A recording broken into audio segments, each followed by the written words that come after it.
Blog Talk Radio.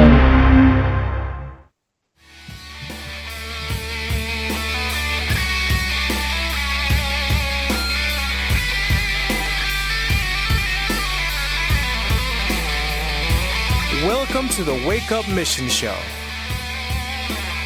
with your hosts,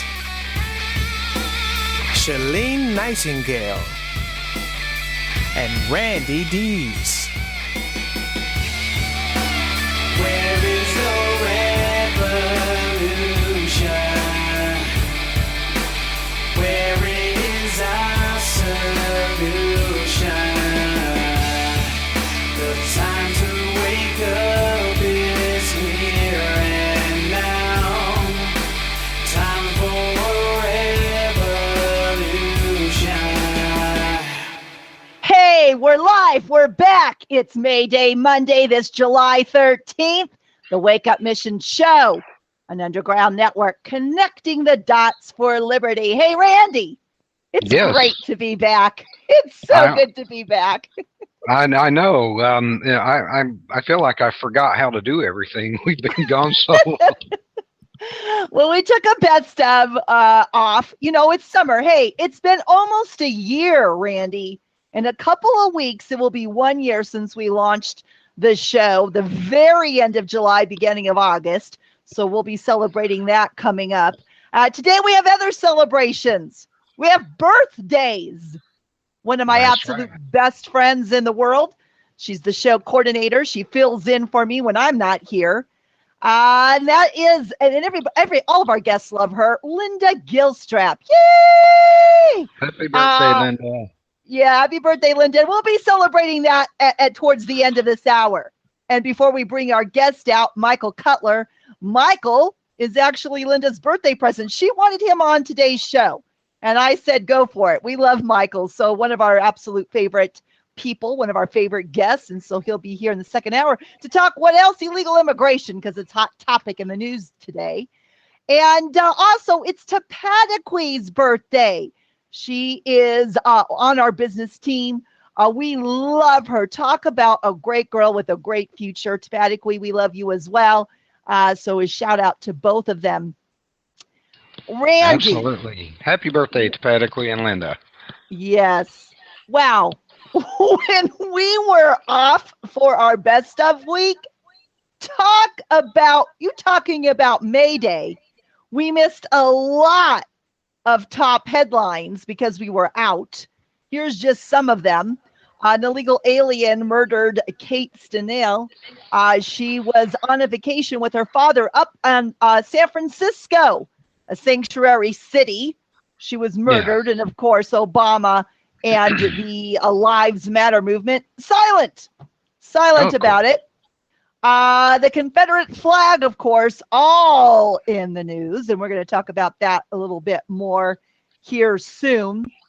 And of course, I think one of the other big announcements, of course, was Donald Trump announcing that he was going to run for president. And he's been endorsed by people we know, the Jamil Shaw family, who I absolutely adore. And just so people know who are listening that may not know, back in 2008, I was fortunate to meet them, but unfortunately, under unfortunate circumstances, Mrs. Shaw, Anita Shaw, serving in the military. She was overseas at the time.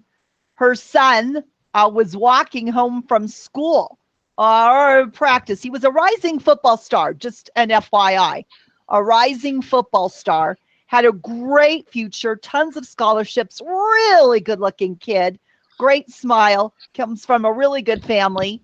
And he was gunned down just right outside his home here in LA by an illegal alien who had just been released out of prison and back on our streets, and killed Jamil because of the color of his skin. When everybody talks about, all this racism, better wake up, people. Better wake up. Do you know how they feel about people with darker skin in some other countries? You better wake up. So anyway, unfortunately, he was gunned down. He didn't survive the bullets. And And I met the Shaw family under those circumstances, helped them for what I could, at the time, Randy, gathering signatures for Jamil's law, which would not allow for criminal aliens to be put back on our streets. And I'll never forget it. When I was helping them gather signatures. And by the way, a big shout out to Althea Shaw. Althea was Jamil's aunt and Jamil Sr.'s brother. And a big shout out to her, very faithful woman. And I remember her calling me and saying, Shalene, LA City is saying they don't have they've lost our signatures. They've lost our petitions. And that is a true story. But Jamil Shaw, wow, what a dynamic speaker. And this past Saturday, he spoke at Trump's event in Arizona, and he was on fire. And one of the things that Jamil said was, our family has weathered this storm, and we're looking for a leader who can weather the storm. And talk about weathering the storm. Donald Trump, of course, coming out saying what the progressives and rhinos, let's face it, Randy, if both sides of the machine don't want the truth out. They don't want the truth out. Well, of course and not. So he said something about, people from Mexico, some of them that are coming here are raping victims, killing them, and people got all upset. Why? He spoke the truth. I don't understand what everybody's upset about, unless, of course, they had something to hide, Randy, and you and I both know that. Randy, that's how Randy and I met, by the way, everyone. Randy and I met on this topic of illegal immigration. I, at the time, was the media director for Save Our State under Joe Turner, the only Save Our State that ever existed. There was a fake one out there. It is, believe you me, it's fake. Stolen databases and all. Because it was infiltrated. It was a very successful organization with Joe Turner, Don Silva, and I. We made a lot of attention. Sanctuary City ordinance was written by Joe Turner and adopted by various cities across the country, like Farmers Branch, Texas, Hazleton, Pennsylvania, and unfortunately, it got a lot of flack because, it was about saving communities from criminal aliens. And the criminals didn't like it, nor did the system on either side of the machine. Anyway, very, very successful times. We were out there trying to wake people up, wake them up to the truth of what was going on. It wasn't about poor people coming here to pick tomatoes and lettuce, although, albeit, Randy, you and I can admit, that some of the people, but they were dragged over here. They were lured over here, but that was not ever the agenda.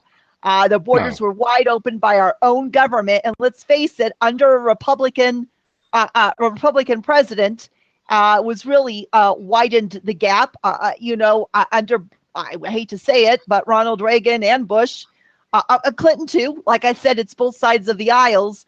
They knew exactly what's going on. There's a great documentary by Rusty. I think it's Rusty Fleming. I think is his last name. I know his first name is Rusty for sure.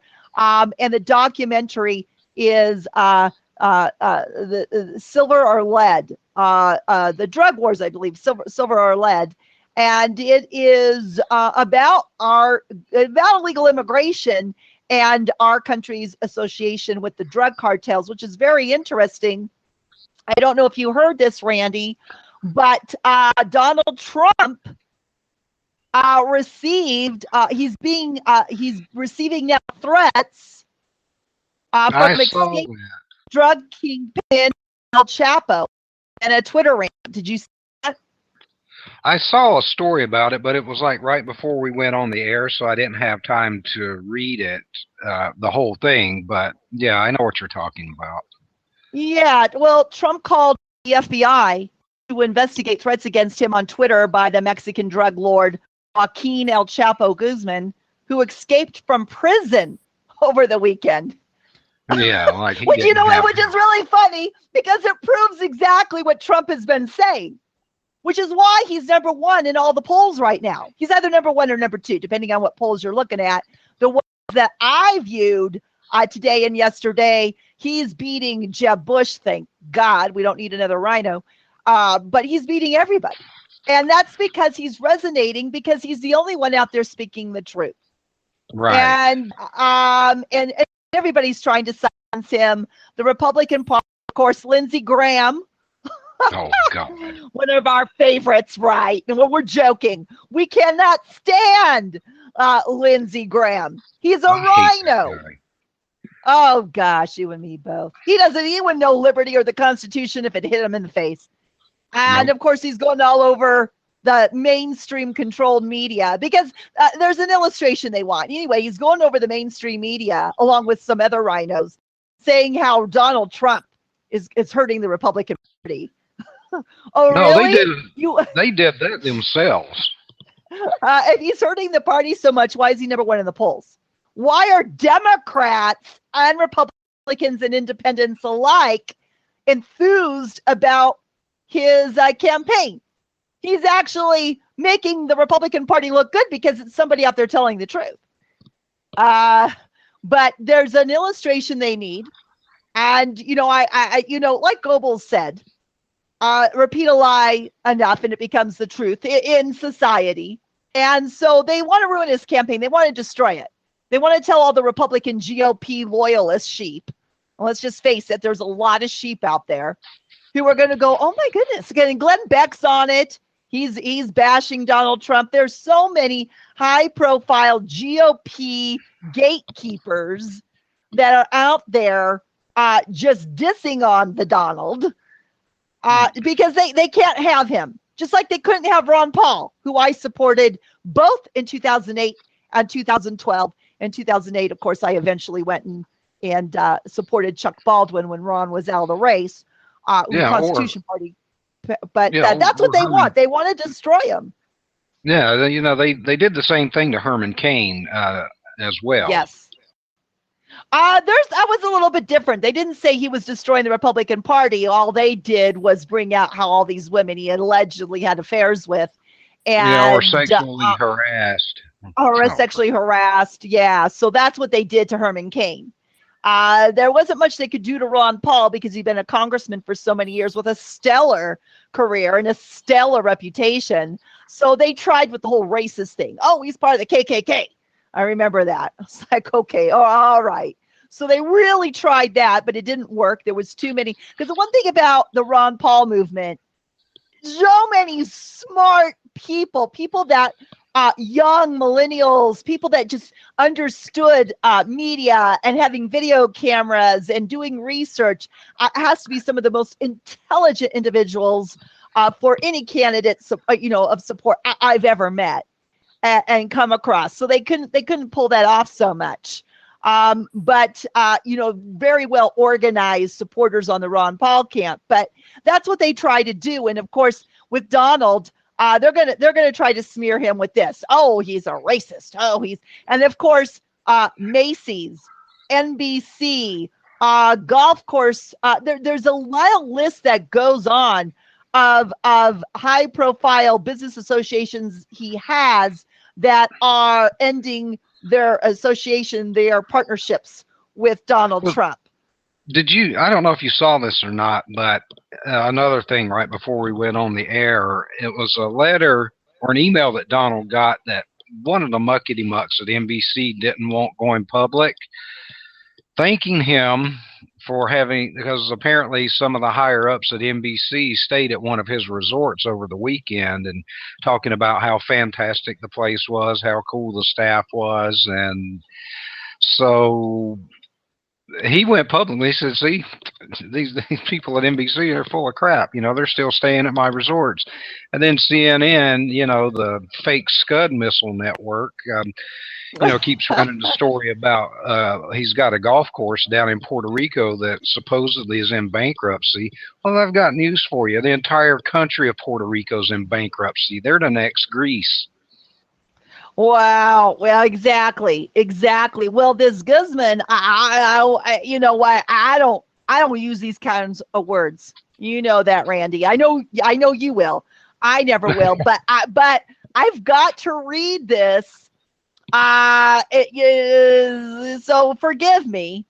But hey, we're live. We're back. It's Mayday Monday, this July 13th. The Wake Up Mission Show, an underground network connecting the dots for liberty. Hey, Randy, it's Yes. great to be back. It's so good to be back. I know. I feel like I forgot how to do everything. We've been gone so long. Well, we took a best of off. You know, it's summer. Hey, it's been almost a year, Randy. In a couple of weeks, it will be 1 year since we launched the show, the very end of July, beginning of August. So we'll be celebrating that coming up. Today, we have other celebrations. We have birthdays. One of my That's absolute right. best friends in the world. She's the show coordinator. She fills in for me when I'm not here. And that is, and all of our guests love her, Linda Gilstrap. Yay! Happy birthday, Linda. Yeah, happy birthday, Linda. We'll be celebrating that at towards the end of this hour. And before we bring our guest out, Michael Cutler, Michael is actually Linda's birthday present. She wanted him on today's show. And I said, go for it. We love Michael. So one of our absolute favorite people, one of our favorite guests. And so he'll be here in the second hour to talk what else? Illegal immigration, because it's a hot topic in the news today. And also, it's Tepatiqui's birthday. She is on our business team. We love her. Talk about a great girl with a great future. Tepatiqui, we love you as well. So a shout out to both of them. Randy. Absolutely. Happy birthday to Tepatiqui and Linda. Yes. Wow.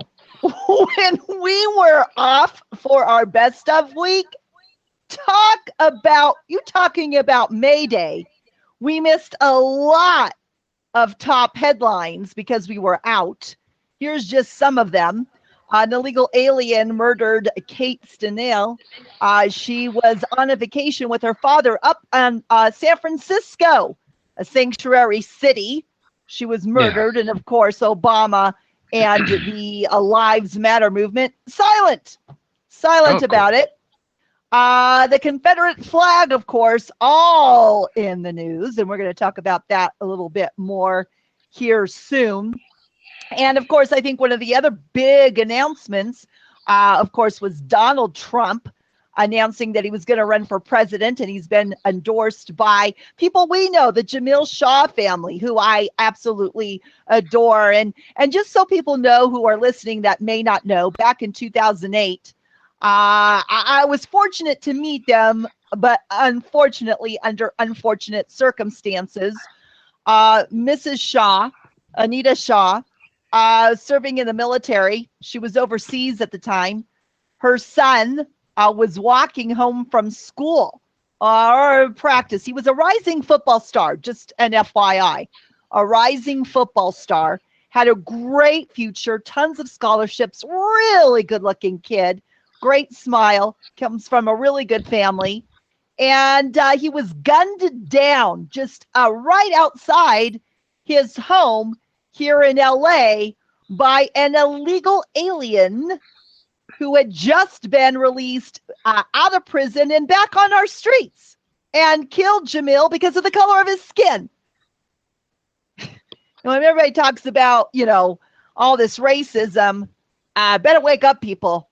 Better wake up. Do you know how they feel about people with darker skin in some other countries? You better wake up. So anyway, unfortunately, he was gunned down. He didn't survive the bullets. And I met the Shaw family under those circumstances, helped them for what I could, at the time, Randy, gathering signatures for Jamil's law, which would not allow for criminal aliens to be put back on our streets. And I'll never forget it. When I was helping them gather signatures. And by the way, a big shout out to Althea Shaw. Althea was Jamil's aunt and Jamil Sr.'s brother. And a big shout out to her, very faithful woman. And I remember her calling me and saying, Shalene, LA City is saying they don't have they've lost our signatures. They've lost our petitions. And that is a true story. But Jamil Shaw, wow, what a dynamic speaker. And this past Saturday, he spoke at Trump's event in Arizona, and he was on fire. And one of the things that Jamil said was, our family has weathered this storm, and we're looking for a leader who can weather the storm. And talk about weathering the storm. Donald Trump, of course, coming out saying what the progressives and rhinos, let's face it, Randy, if both sides of the machine don't want the truth out. They don't want the truth out. Well, of course and not. So he said something about, people from Mexico, some of them that are coming here are raping victims, killing them, and people got all upset. Why? He spoke the truth. I don't understand what everybody's upset about, unless, of course, they had something to hide, Randy, and you and I both know that. Randy, that's how Randy and I met, by the way, everyone. Randy and I met on this topic of illegal immigration. I, at the time, was the media director for Save Our State under Joe Turner, the only Save Our State that ever existed. There was a fake one out there. It is, believe you me, it's fake. Stolen databases and all. Because it was infiltrated. It was a very successful organization with Joe Turner, Don Silva, and I. We made a lot of attention. Sanctuary City ordinance was written by Joe Turner and adopted by various cities across the country, like Farmers Branch, Texas, Hazleton, Pennsylvania, and unfortunately, it got a lot of flack because, it was about saving communities from criminal aliens. And the criminals didn't like it, nor did the system on either side of the machine. Anyway, very, very successful times. We were out there trying to wake people up, wake them up to the truth of what was going on. It wasn't about poor people coming here to pick tomatoes and lettuce, although, albeit, Randy, you and I can admit, that's some of the people, but they were dragged over here. They were lured over here, but that was not ever the agenda. The borders were wide open by our own government. And let's face it, under a Republican president, was really widened the gap, under, I hate to say it, but Ronald Reagan and Bush, Clinton too. Like I said, it's both sides of the aisles. They knew exactly what's going on. There's a great documentary by Rusty. I think it's Rusty Fleming. I think is his last name. I know his first name is Rusty for sure. And the documentary is the Silver or Lead, the drug wars, I believe, silver or lead. And it is about illegal immigration and our country's association with the drug cartels, which is very interesting. I don't know if you heard this, Randy, but Donald Trump he's receiving now threats from escaped drug kingpin El Chapo and a Twitter rant. Did you see that? I saw a story about it, but it was like right before we went on the air, so I didn't have time to read it, the whole thing. But yeah, I know what you're talking about. Yeah, well, Trump called the FBI to investigate threats against him on Twitter by the Mexican drug lord Joaquin El Chapo Guzman, who escaped from prison over the weekend. Yeah, like which is really funny because it proves exactly what Trump has been saying, which is why he's number one in all the polls right now. He's either number one or number two, depending on what polls you're looking at. The ones that I viewed today and yesterday, he's beating Jeb Bush. Thank God we don't need another rhino. But he's beating everybody. And that's because he's resonating, because he's the only one out there speaking the truth. Right. And everybody's trying to silence him. The Republican Party, of course, Lindsey Graham. Oh, God. One of our favorites, right? And we're joking. We cannot stand Lindsey Graham. He's a rhino. Oh, gosh, you and me both. He wouldn't know liberty or the Constitution if it hit him in the face. And, of course, he's going all over the mainstream controlled media because there's an illustration they want. Anyway, he's going over the mainstream media along with some other rhinos saying how Donald Trump is hurting the Republican Party. Oh, No, they really? did. You, They did that themselves. if he's hurting the party so much, why is he number one in the polls? Why are Democrats and Republicans and independents alike enthused about his campaign? He's actually making the Republican Party look good because it's somebody out there telling the truth.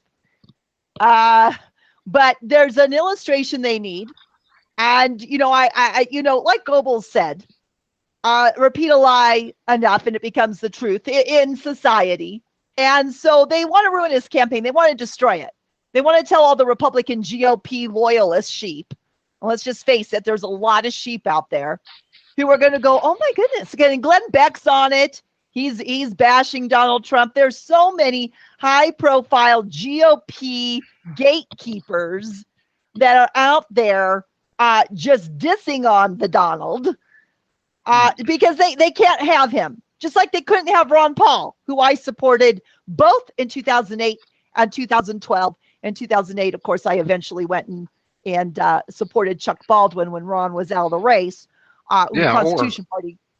But that's what they want. They want to destroy him.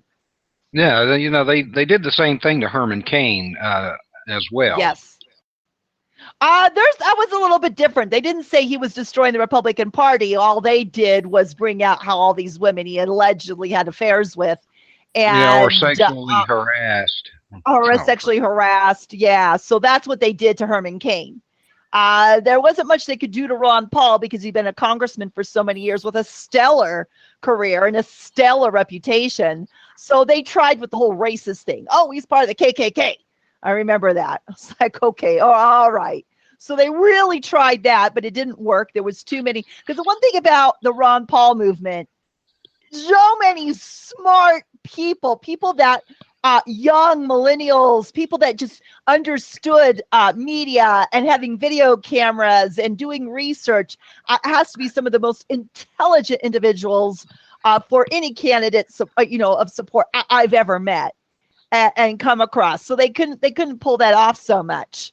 But very well organized supporters on the Ron Paul camp. But that's what they try to do. And of course, with Donald, they're gonna try to smear him with this. Oh, he's a racist. Oh, and of course, Macy's, NBC, golf course.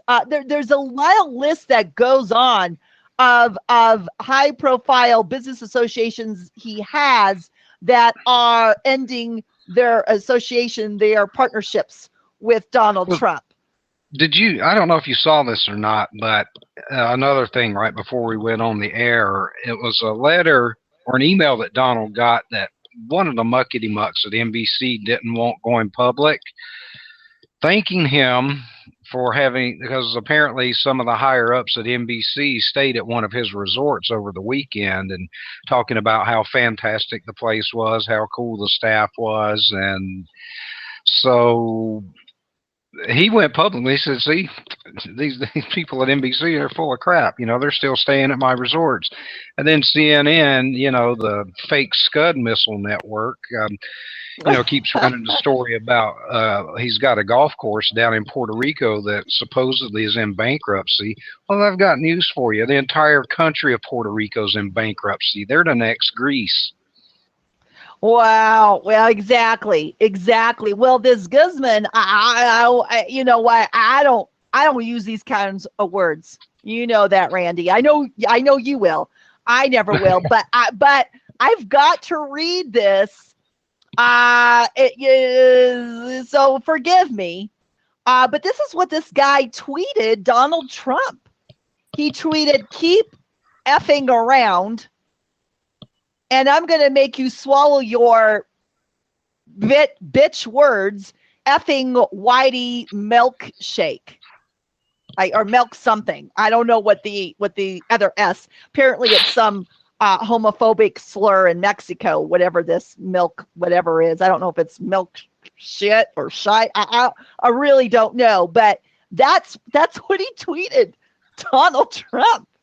After, it's just amazing. I can tell you, Randy, the drug cartel is very real. Very absolutely. real. They control, I'm telling you right now, They control politics in California. They control politics in the southernmost part of Texas.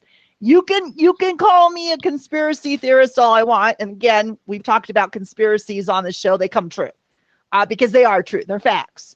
But I've witnessed things that definitely lead me to believe it, in addition to the documentaries, The Drug Wars, Silver or Lead, that I've watched.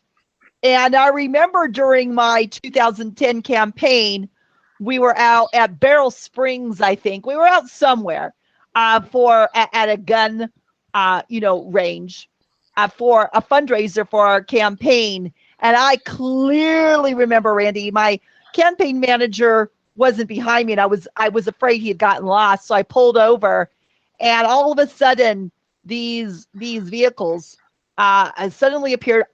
Every single one of them, looking like they didn't live in America for too long. I'll just say that. And all of them had tats, and I knew who they were, and they were watching me. And I think if I would have done anything, I would have been dead. When I was up in Northern California, I had some local folks say to me, the drug cartel is right here in our mountains. They're right here, and nobody will do anything about it. And one guy said that he actually stumbled upon their big pot growing, field. And he said he was just lucky that day the gunmen weren't on that particular side. I remember him telling me that. And he said he ran like heck to get to the other side. So anyway, I applaud Donald Trump. A lot of people don't want him speaking this truth because it's a lot of money. It's a lot of money, and he's putting a wedge into that New World Order agenda of the North American Union. A lot of money, a lot of power, and all I can say, Donald, you need to start being a praying man. You need to start being a praying man, and if you're a follower of Christ listening to this show, you need to pray for his protection. I know he's a billionaire, multi-billionaire, something like that. I'm sure he's got guards, but I'm telling you, there's a lot of people that are going to want him dead for speaking the truth. Look, I'm a little voice, a very little voice. And back in, I think it was 2008. 2007, 2008. And I remember Ruthie. She's a really great patriot, lives back east. And she works, in computers, internet, real sharp, and a real sharp woman. And she stumbled across a hidden. It was a hidden. You had to have a password. I don't know how she stumbled across it, but she did. And it was hidden on a website. It was a very serious death list of targets that they wanted assassinated, and I was on that list along with my friend Art Olivier. We were on that list, and we contacted the FBI. There was a restaurant in LA County that this website was involved with, and the next thing I knew, there was yellow tape around that Mexican restaurant, and arrests were made. But I'm a little voice. Really? Yeah. Oh yeah. I'll never forget it. And they actually did something. That's what I meant. Really. Yeah. Well, they probably had some other things on them, because from what I understand, they were part of the drug running as well. So I'm sure they had a lot more on them than just that page. I don't think it was that important to them.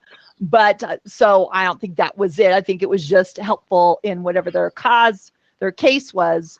But, if I'm a little voice, imagine what they're going to do to somebody like Trump. So I'm saying be really, really careful out there, Donald. And on that, look, this is Seth Meyers. He's a comedian. I'm not sure he's a fan of Donald Trump at all. But I think this, we're going to take a little bit of a break here. I thought this song was pretty funny. So take a listen to this. And when we come back, we've got a lot more Mayday news that happened while we were on our vacation, and things that even happened today. Stay tuned. Here is the AG man with the song that we think is perfect for the Donald. 1, 2, 3, 4. There's a man that you need to know. He's got his own reality show. If you're a dummy or a loser, he'll tell you so. He's gonna build a wall to keep out Mexico. His name is Donald Trump, and he doesn't give a. He won't get put around by the Chinese. He's gonna bring ISIS to their knees. He doesn't say thank you, excuse me, or please. He's had multiple bankruptcies. His name is Donald Trump, and he doesn't give a. He's got a sharp mind and business cunning. His total net worth is incredibly stunning. He looks kind of orange like he's always sunning, and it's just for attention. He's not really running. That's right, he's not really running. He's not really running. This is just for attention, and he's not really running.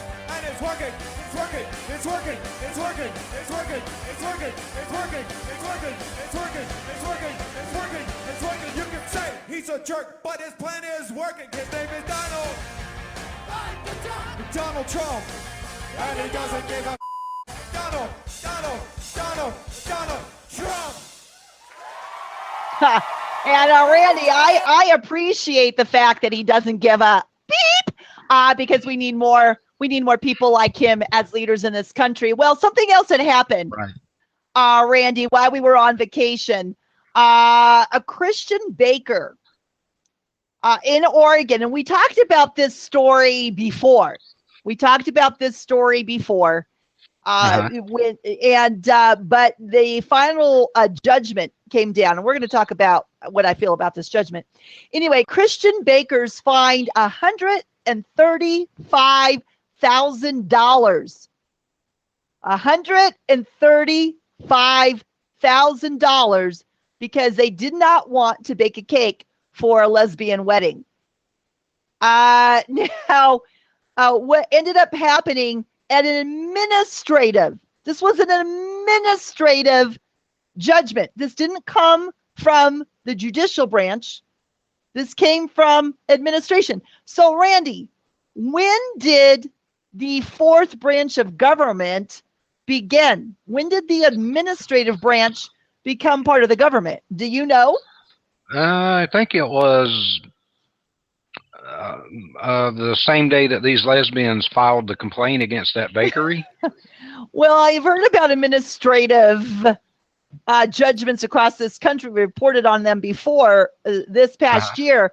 When did they start popping up? I mean, has this always been? I mean, why have we the people allowed this? You know, I'm sorry, but if somebody gave me an administrative judgment, I would tell them to, they could go where the sun doesn't shine. Yeah, I'd make a paper airplane out of it and throw it at them. Exactly, because I'm under the Constitution. I know. Look, everyone.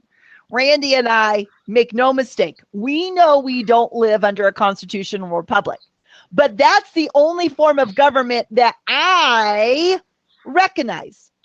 Right. That's the only one that I will give honor to. So this oligarchy that's taken over, you can forget it. I don't want to be part of your system. I don't want to adhere to your rules. Most of them are anti-Christian, anti-liberty. I don't want to be part of it. Period. Right. Anyway, this $135,000 because they wouldn't bake a cake for this lesbian couple. And here's the kicker. This lesbian couple had been customers of theirs before, and they had baked them, sold to them. They just because of what the Bible says, to which they adhere to, they didn't want to bake a cake for this particular ceremony, which they felt went against God's word. So instead of couple who'd been customers before saying, oh, we understand, we'll go elsewhere. Oh, no. They said, oh, we felt so ashamed of ourselves. We couldn't sleep. It created so much stress. $135,000 worth of stress? You've got to be kidding me. Were these the same ones who said they felt like their minds had been raped or some stupid shit like? Yes, stuff remember like we that. read, we read before their whole statement. Not Uh-huh. worth repeating. But the good news is that due to crowdfunding, it's the latest trend out there. This bakery, this couple has raised more than over $210,000. It could be more because this obviously came out while we were on vacation. So I'm sure they're past $250,000. So far more than what they needed to pay this ridiculous fine, which I'm sorry. I just wouldn't pay it, Randy. It's not, it's an oligarchy administration branch. It's not a constitutional branch. So I'm sorry, I would I would go turn elsewhere. if I was them, I would turn around and sue that couple for, all the hardship that they had caused them and all the grief they'd caused them and their family. Yeah. Well, But it's a absolutely. frivolous lawsuit. That's the very definition Yeah. of a frivolous lawsuit. No, it definitely is a frivolous lawsuit.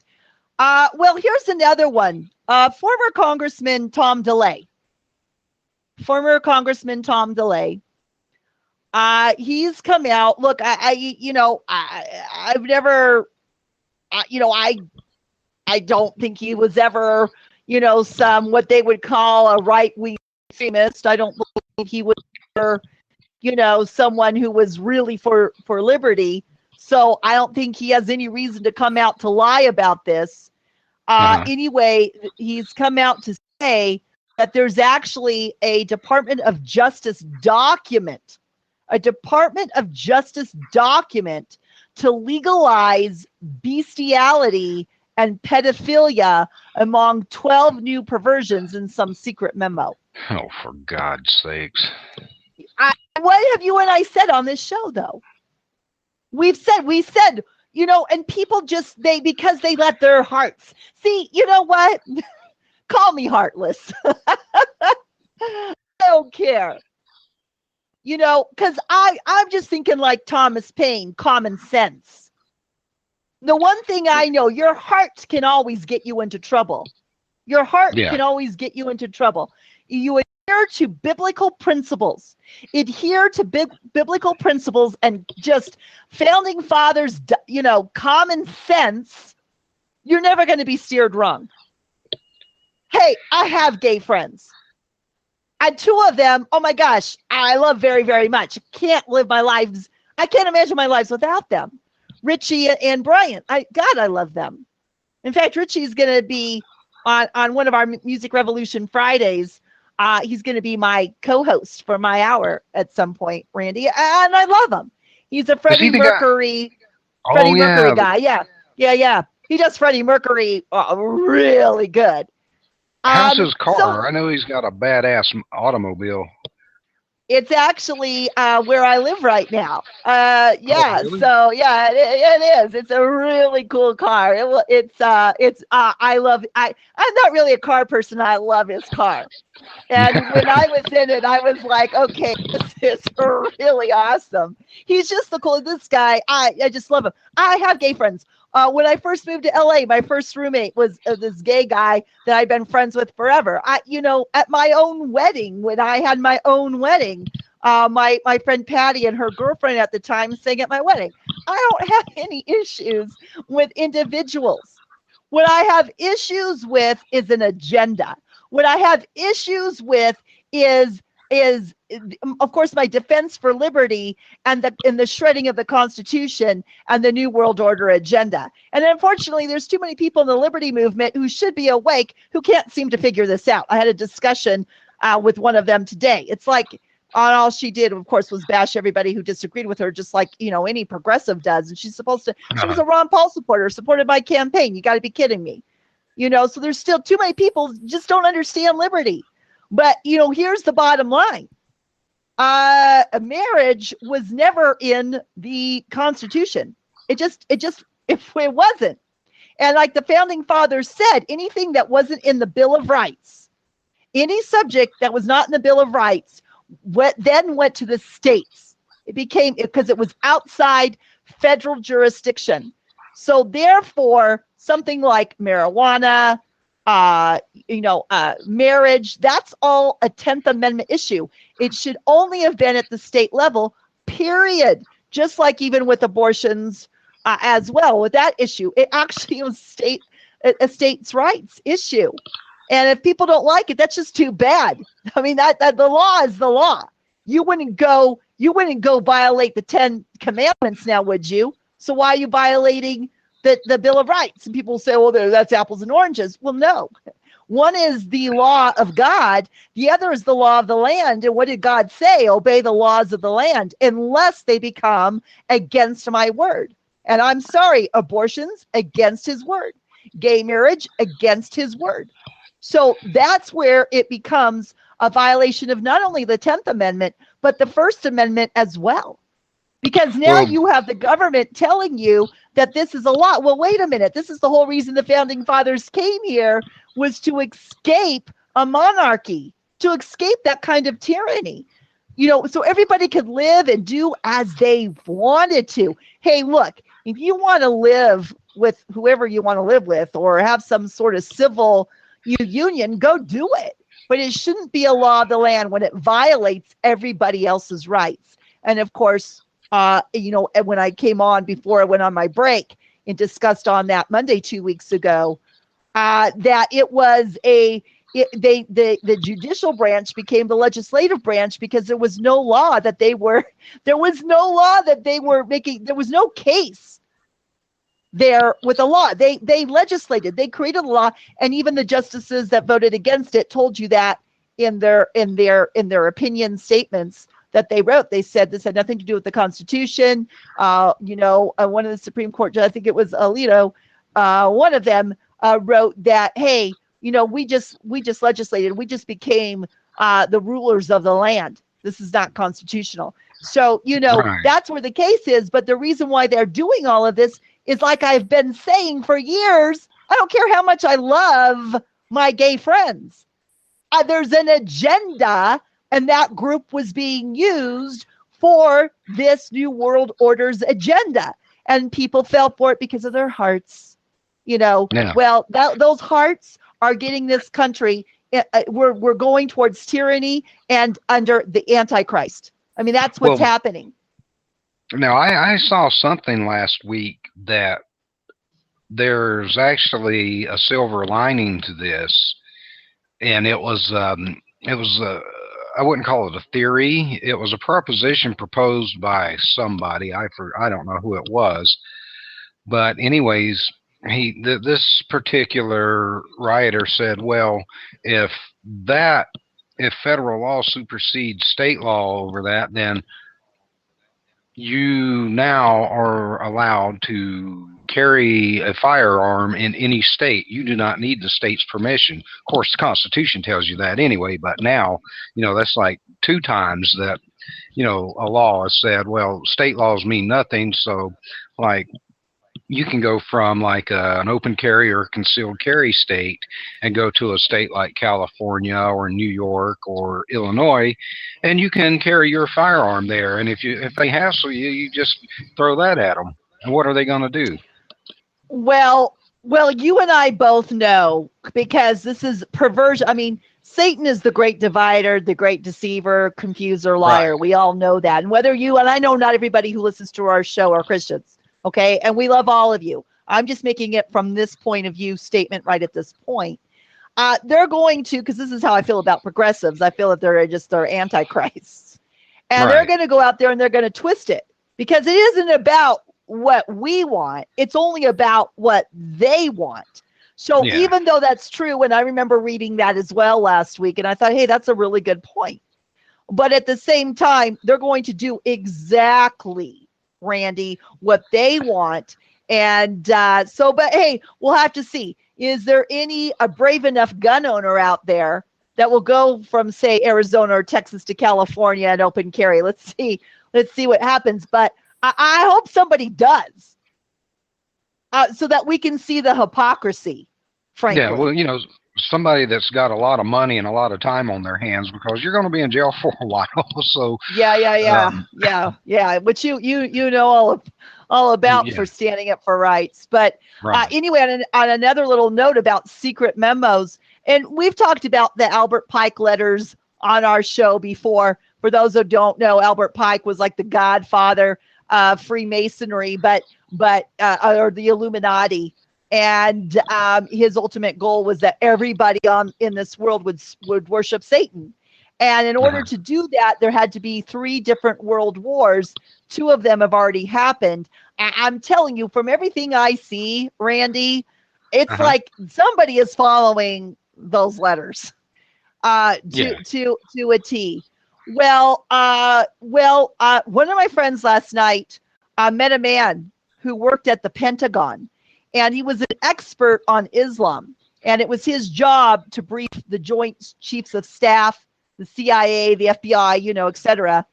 And so he'd been doing this for forever. I guess this was his career. Well, the Obama administration fired him. Why? Well, this is what he said. He said that the Muslim Brotherhood's goal, or Islam's goal, is to destroy the First Amendment. And he said the very people identified as providing material support to terrorism in federal court as those working as cultural experts and community outreach partners for our government. And he said the reason why Muslims aren't speaking out about gay marriage, something that they wholeheartedly disagree with. Over in Muslim countries, they murder them. I mean, they're, Right. Over here, we love them. We just say, hey, we can't because of the Bible, we love you, but, we can't, we can only go so far here. Over there, they just kill you, Yes. But he said the reason why they're not speaking out is because they know that this agenda is the way to destroy the First Amendment. And apparently there's a UN bill, 1618.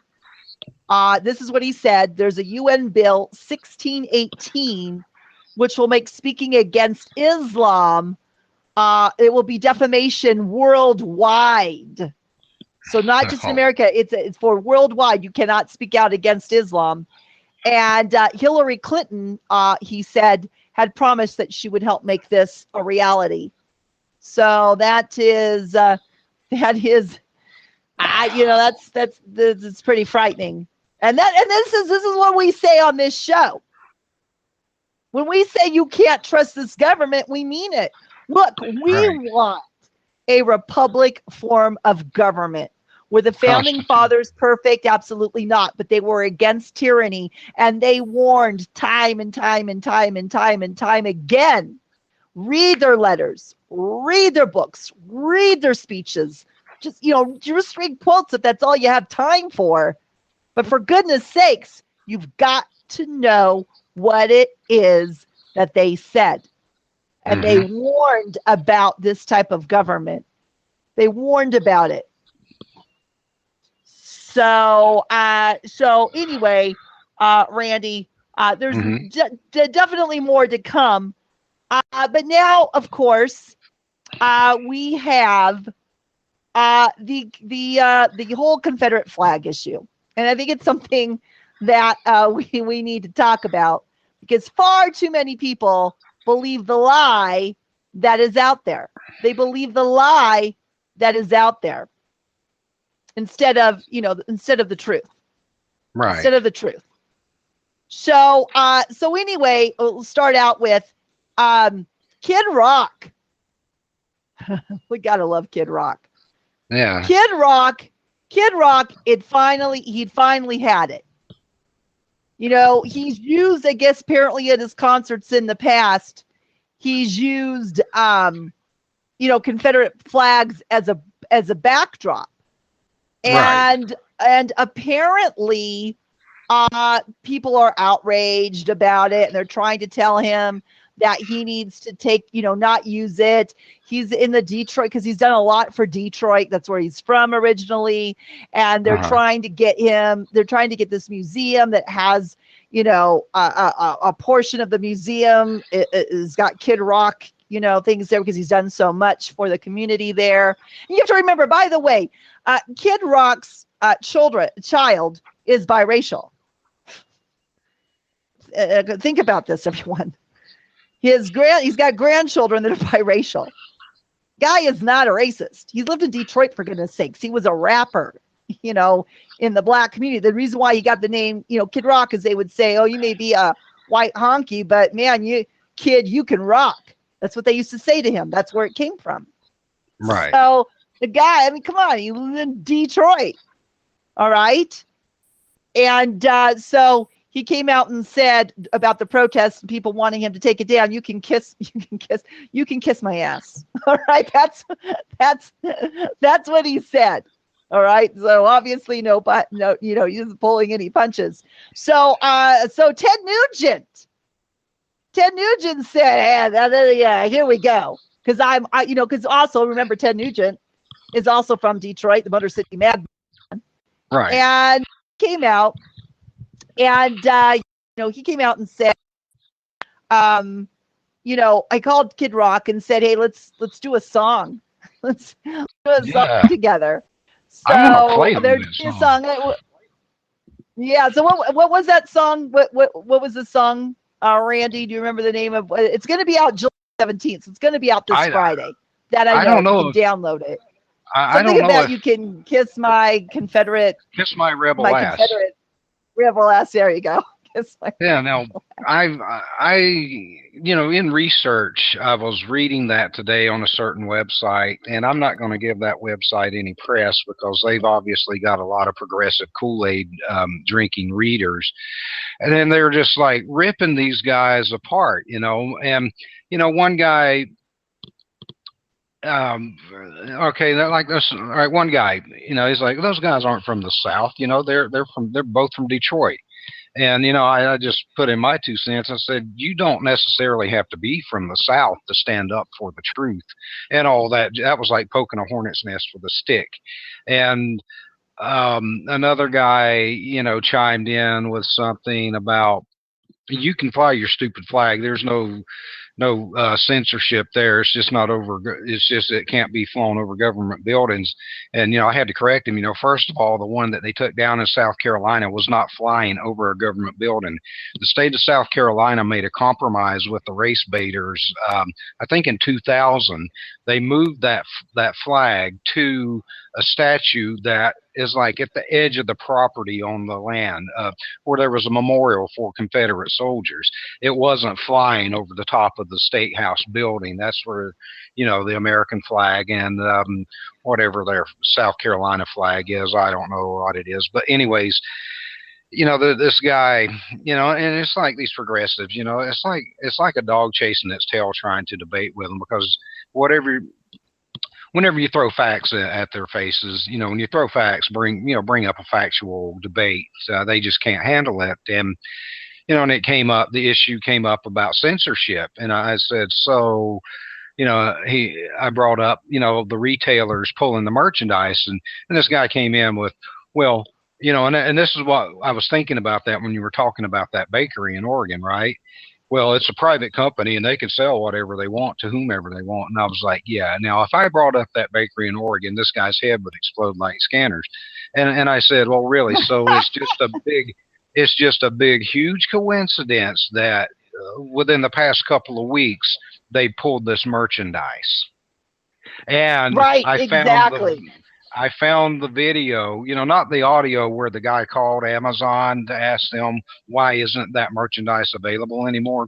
There was another video that I found where a guy, was talking about that particular phone call that individual had with an Amazon rep. Well, there's also a screenshot, evidence. While it lasts, I'm sure that YouTube will pull this down when they get wind of it, where people were in the chat, like online help, chat with us now for online assistance, right? Instead of emailing or calling. And, they're asking about the Confederate flag, and it states right there in that screenshot, the federal government told us to take that merchandise down. That's censorship. That's hiding the truth. And so this is the second one, because remember, the first guy got the rep to admit it. So now you're saying it's also in print.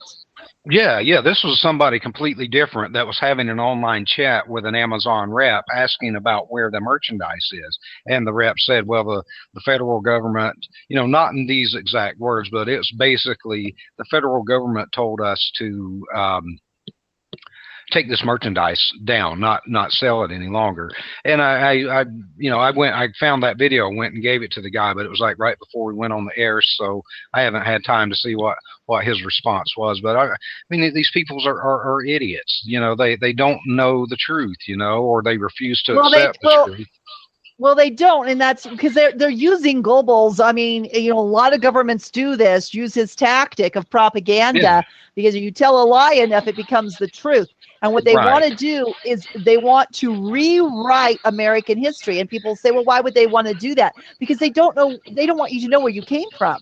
They don't want you to know about the liberty that was in this country. They want you to forget all about that, and future generations will, so that you will just accept collectivism, so that you will just be a communist and believe that that's the history of this country, and you won't know any better. Also, because the only country in the entire world that was established in the manner of America, they don't want the world to know about it either.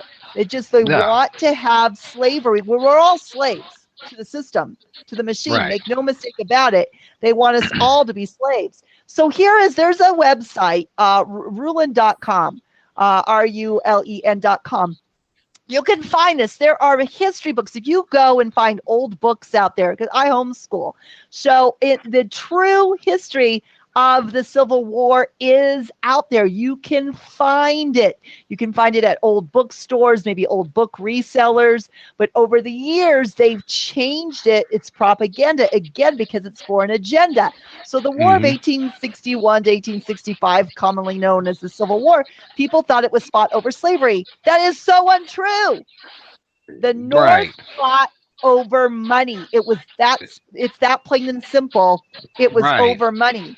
And when the South started secession, Lincoln was asked, why not let the South go in peace? To which he replied, this is Lincoln's words, I can't let them go. Who would pay for the government? Right. And who would pay for the government?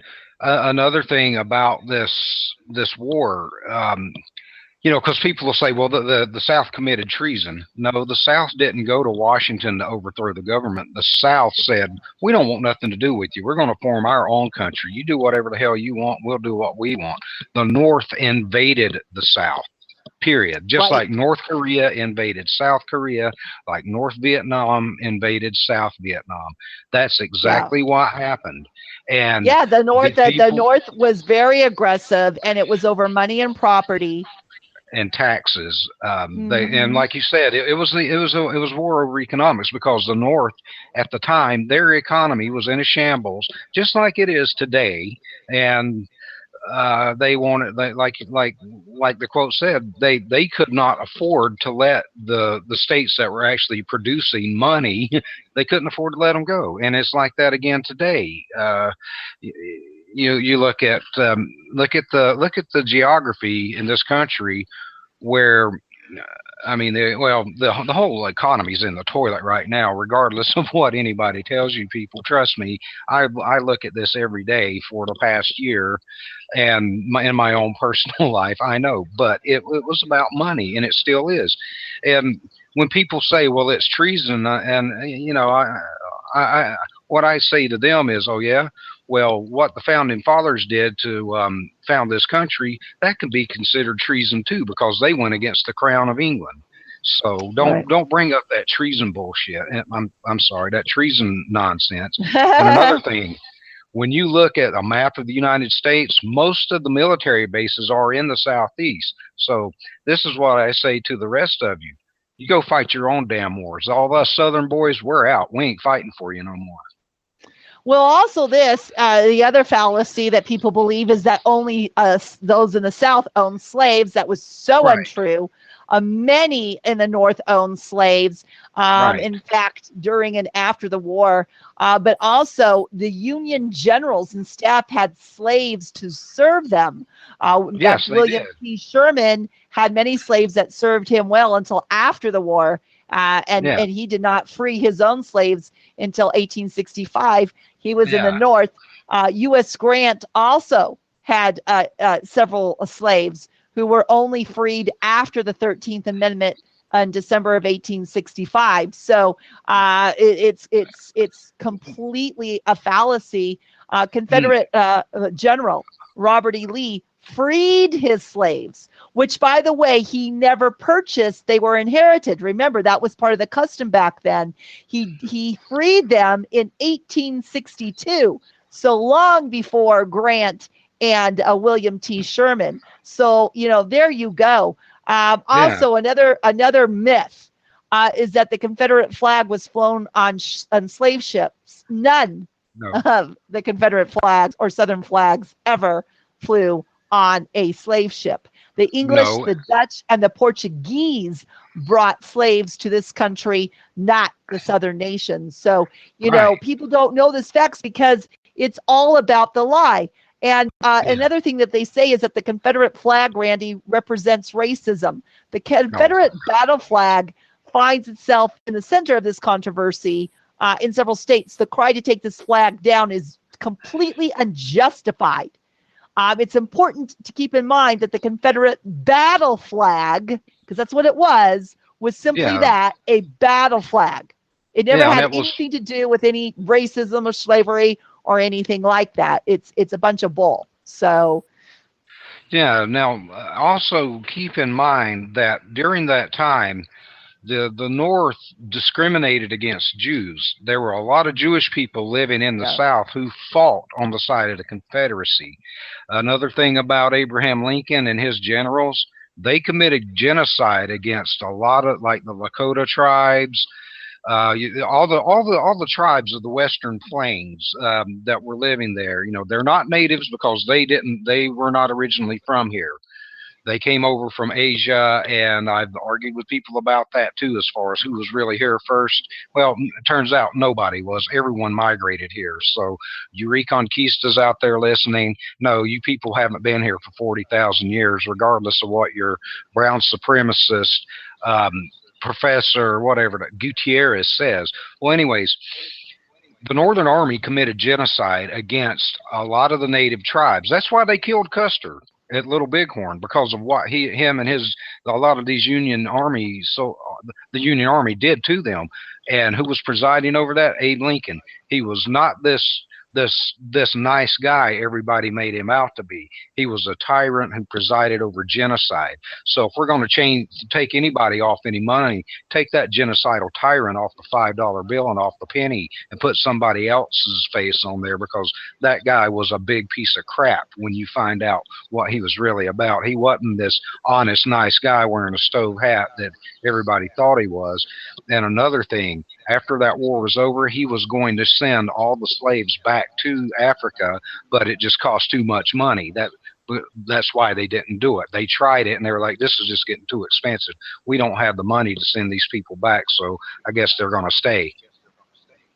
Yeah, so stop buying into Satan's lies. Another thing, I lived in the South for a while as a little kid, and these flags were everywhere. Because that's part of the heritage there, and it had nothing to do with, you saw, when I lived in the South and when I visited the South, you see black people as well as white people and, every other race flying the flag. So, I just, it's a lie, and it was perpetrated. This is why, Randy, I believe that Dylan Roof, this was a false flag. It had an agenda.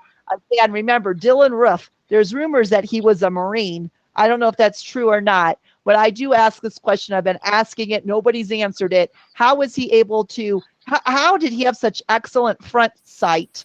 How was he able to so quickly reload his gun 5 times and get and get all of his targets? So way too many questions. What we do know for a fact, he had been arrested for drugs in the past, and he was a big pharma drug addict, big pharma psych meds. So I just think there's so much more to it. Why, out of all the churches, they picked one of the most historical churches in the South? This church has been there for a couple of centuries, And it's Right. always been known to be part of, all the black movements. It was part of the civil rights, part of the Black Lives Matter, a very famous church. Why out of all the churches, this guy, Dylan Roof, he lived in a black community. Why on his Facebook that hardly had any friends. Most of his friends were black. There's just way Right. too many questions that people aren't asking. And so Right. now, though, what we do know, here's the facts. What we do know out of that tragic event, suddenly the Confederate flag became a big issue because they said, oh, he flew the Confederate flag. Well, first of all, there's things called Photoshop. How do we know those weren't Photoshopped in? Right. Too many posed, way too many posed. I mean, I was a model, an actress, for goodness sakes, and I don't even have that many posed shots of me out and about Yeah. by myself. So That's I too don't bad. know. Yeah. Anyway, way too much, too many questions, and I think we're getting the answers, or should I say, not the answers, but for me, my suspicions with this whole Confederate flag, because it's a movement to destroy history, to completely rewrite it, to make Yeah. sure that the anarchists are in control, which of course helps them get their complete communist collectivist government in place. Happened at Right. the same time as the gay marriage. There's just too much happened LGBT. all at once. Yeah, Yeah. exactly.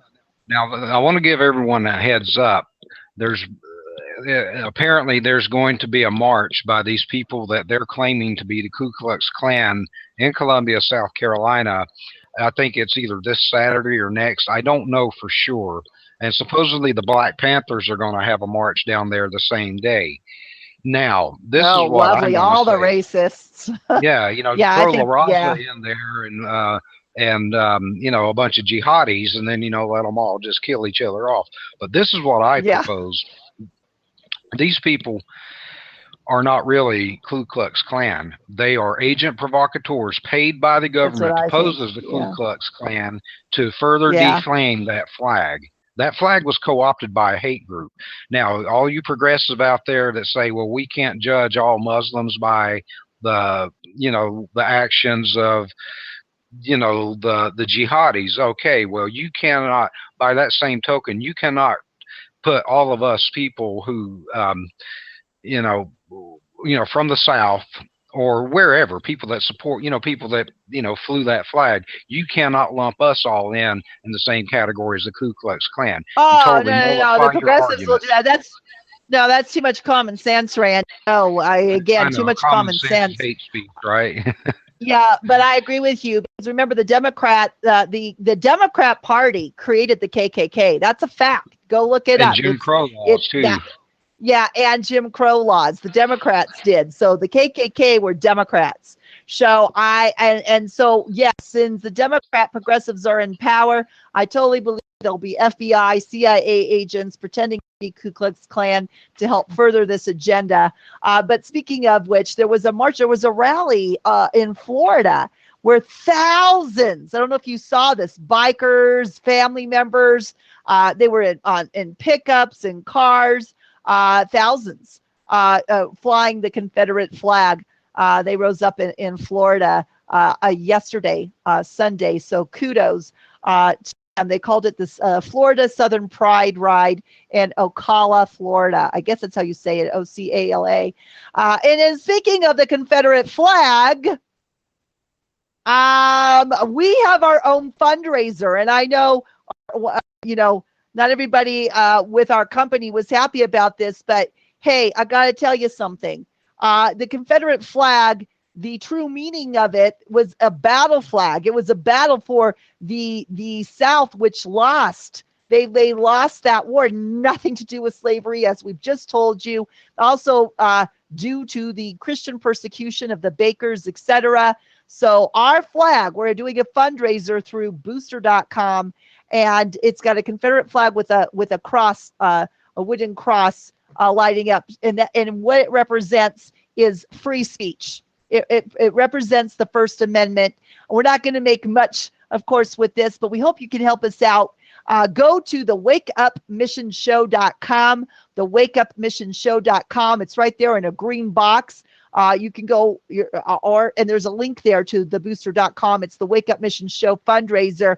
Purchase a t-shirt. It's only $20. Help this show out so we can continue to have the show, promote the show, and get the truth out.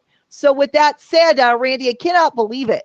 We had so much to talk about on the show today, but we are at the end of the first hour. So stay tuned. When we come back, we have more for you. Stay tuned for the second half of the Wake Up Mission Show.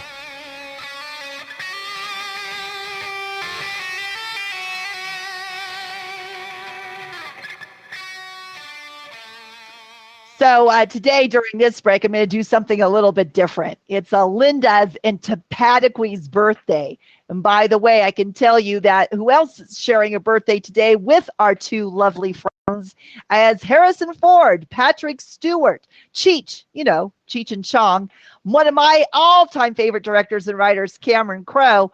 And in this day in history, Julius Caesar was born 100 BC, and in 1985, there was Live Aid. So ladies, I hope you have a great birthday. And here's one of my absolute favorite singers, Mariah Carey, singing Happy Birthday.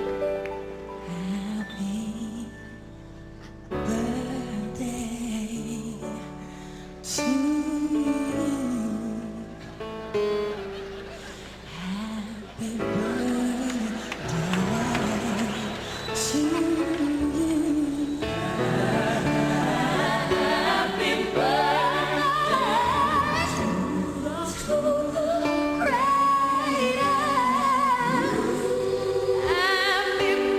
birthday to you.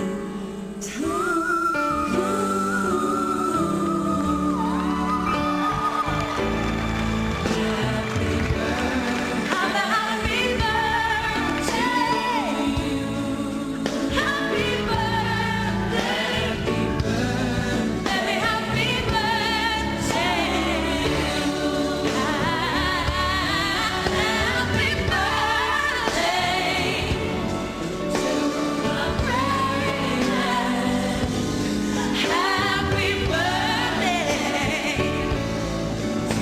to you.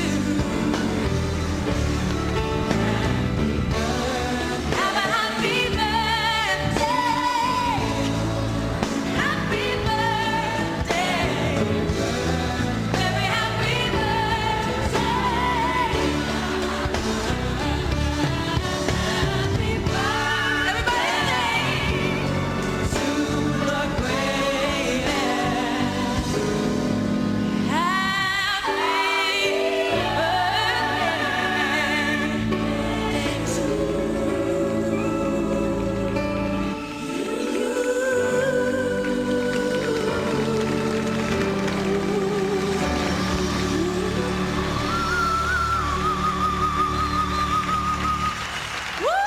So happy birthday, Linda and Tepatique. We love you very much. In fact, I remember the very first time I met Linda. It was love at first sight, and we've been friends ever since.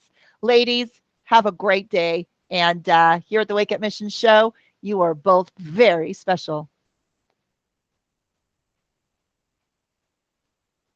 Hoo-ah. Hoo-ah. Oh, yeah. Welcome back to the Wake Up Mission Show.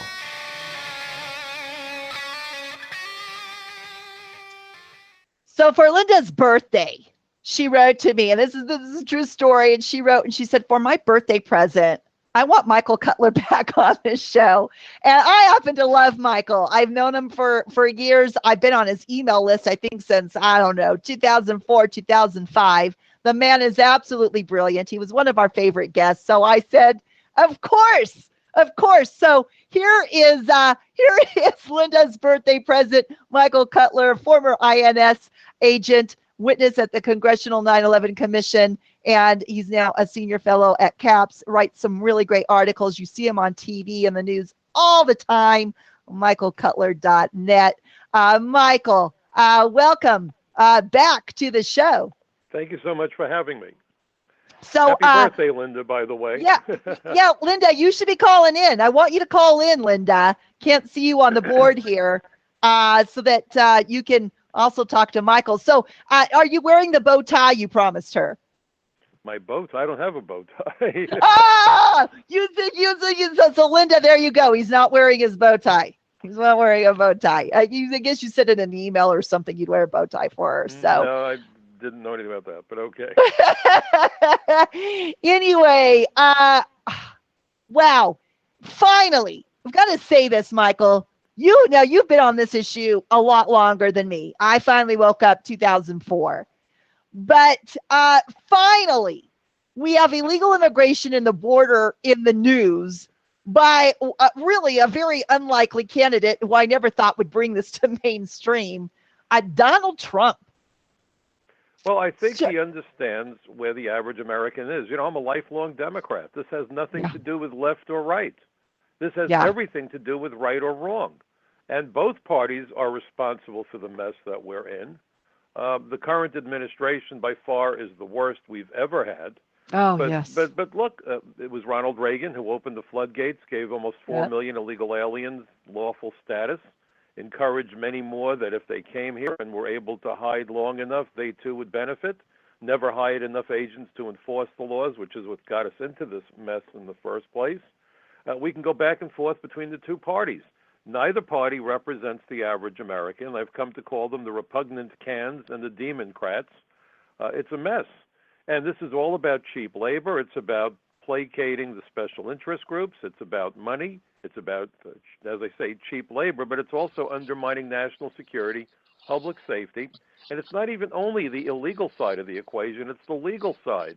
And the lies that are being told, most notably by Hillary Clinton, has driven me up the wall. This is the woman who went out there a day or two ago and made the point that the Republicans don't want to give the immigrants citizenship. Now, this goes back to the Orwellian newspeak of Jimmy Carter, where Carter had said that we're going to stop calling illegal aliens. We're going to call them the undocumented workers. The term alien is not a pejorative. It simply means any person not a citizen or national of the United States. That definition comes directly from the Immigration and Nationality Act. That's the basis of our immigration laws. So there's nothing insulting about the term alien. Then why is it such a problem that anyone that uses it gets accused of hate speech? Because it provides clarity to the discussion. And when you're a con artist and you're trying to fool people, the first thing you have to do is control the language. This is straight out of George Orwell. If you can control the language, you control the debate. I was originally going to be an engineer. Long story short, my degree was in communications, arts, and sciences. I became an immigration agent way back in 1971, actually an inspector at Kennedy Airport. I became a special agent in 1975. I rotated through all the squads within the investigations branch. I was very proud to have a desk up at the Federal Bureau of Investigation, the FBI. I had a desk at DEA, ATF. I worked with foreign governments. I worked with the New York City Police Department. So I kind of took the scenic tour. I've done, I think we're up to 16 congressional hearings, both before the Senate and the House of Representatives. There is no way on God's green earth that it is unreasonable to secure the borders against those folks who would come here and do harm to us. That's why we have immigration laws. That's why you have a peephole on your front door, to make certain that you don't permit a stranger into your home who wants to do harm to you. So when Hillary Clinton goes out there and says, well, you know what, they don't want to give the immigrants citizenship, it's a bald-faced lie. It's about not giving illegal aliens citizenship. So let's use an analogy. This is like saying that we're evil for not wanting to give a key to the front door to the burglar who broke in. Does that make sense to anybody? Yeah, or just leave the door open. Well, there is no door any longer with this administration. But again, we have to go back to where the Republicans are on this. Lindsey Graham has been all over Donald Trump. Most of the Republicans are furious at Trump because he's kind of like the skunk that showed up at their party, because they were hoping for Obama to continue the policy. See, I have a belief that the Republicans have been ecstatic over everything Obama has done with immigration. I mean, think about this. They want the same goals but didn't have the guts to do what he did. They want to have the cheap labor to placate the people, giving them all that money. But they knew that if they tried to pull a stunt like this, they couldn't get away with it. So Obama does his thing. They get two benefits. They get the cheap labor that the people bribing them through campaign contributions basically want, and they get to complain about it.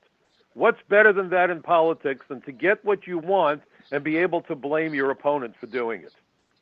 Think about what we're dealing with. And I'll tell you why I say this. Yeah. The strongest argument against illegal immigration, against legalizing millions of people whose identities, backgrounds can't be verified, is to talk about national security and public safety. You've almost never heard a Republican talk about it. They talk about undermining the Constitution, which unfortunately for most people doesn't mean much. They talk about undermining rule of law, which for most people doesn't mean much, and I can prove it. How many people that you pass on the highway have radar detectors on their dashboards? If you have a radar detector on your dashboard, please don't tell me that you're a supporter of rule of law. Think about it. Yeah, Right no, or it's wrong. true. It's true. You're So absolutely the average correct person about says, that. It sounds stuffy. Who cares? I mean, look, I never cheated on an exam in school, ever. I had friends who did. I tried to keep my distance because that really bugs the hell out of me, because it's not a matter of what you do, but how you do it. But how many people cheated on their tests? So we're being told rule of law. Who cares? But if they said national security, if they talked about public safety, everybody would be up in arms. Why do they leave national security out of the debate? Because that would throw cold water on what Obama is doing, and they would demand that it stop. But by saying this is about the rule of law, they say, oh, there goes those wacky conservatives. That's all they ever think about. You see the point? Because both sides want exactly what's happening. Right.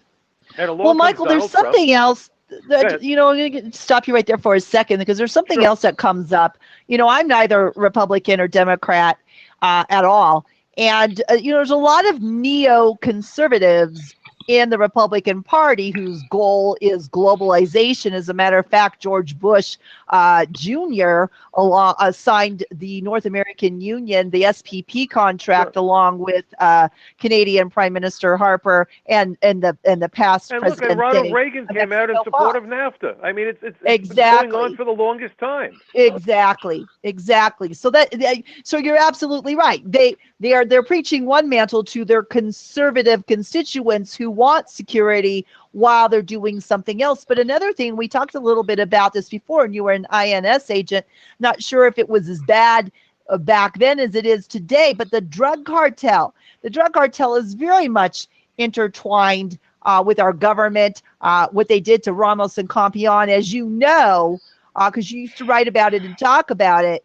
And that Johnny Sutton, who I used to call Johnny Satan, the prosecutor, he was friends with George Bush. And remember, Johnny Sutton, the Gang of Eight in Mexico, he had represented them. He had a lot of gang and drug cartel affiliations. You know, in the whole, you know, Eric Holder scandal with the, you know, the gunwalker scandal, the government's in on that. They don't want secure borders. And what Trump is doing is he's shining a light on the truth. They can't have that because that's a lot of money and a lot of power. Don't you think that? Well, yes.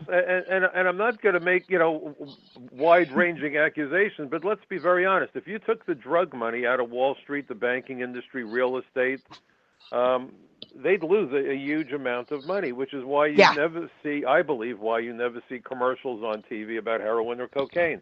You'll see very well-made commercials about cigarette smoke. My dad died of lung cancer. I can't even bear to watch those commercials. They're very effective. If you notice, almost nobody smokes today. When I was a kid, we had cigarette butts all over the sidewalk. If I went to a meeting, the blue smoke hung in the air and you would gasp for breath. How many people do you know that light up cigarettes today? I think I know maybe one person. Yeah, and I've never been a smoker. My point is this. The campaigns have been effective.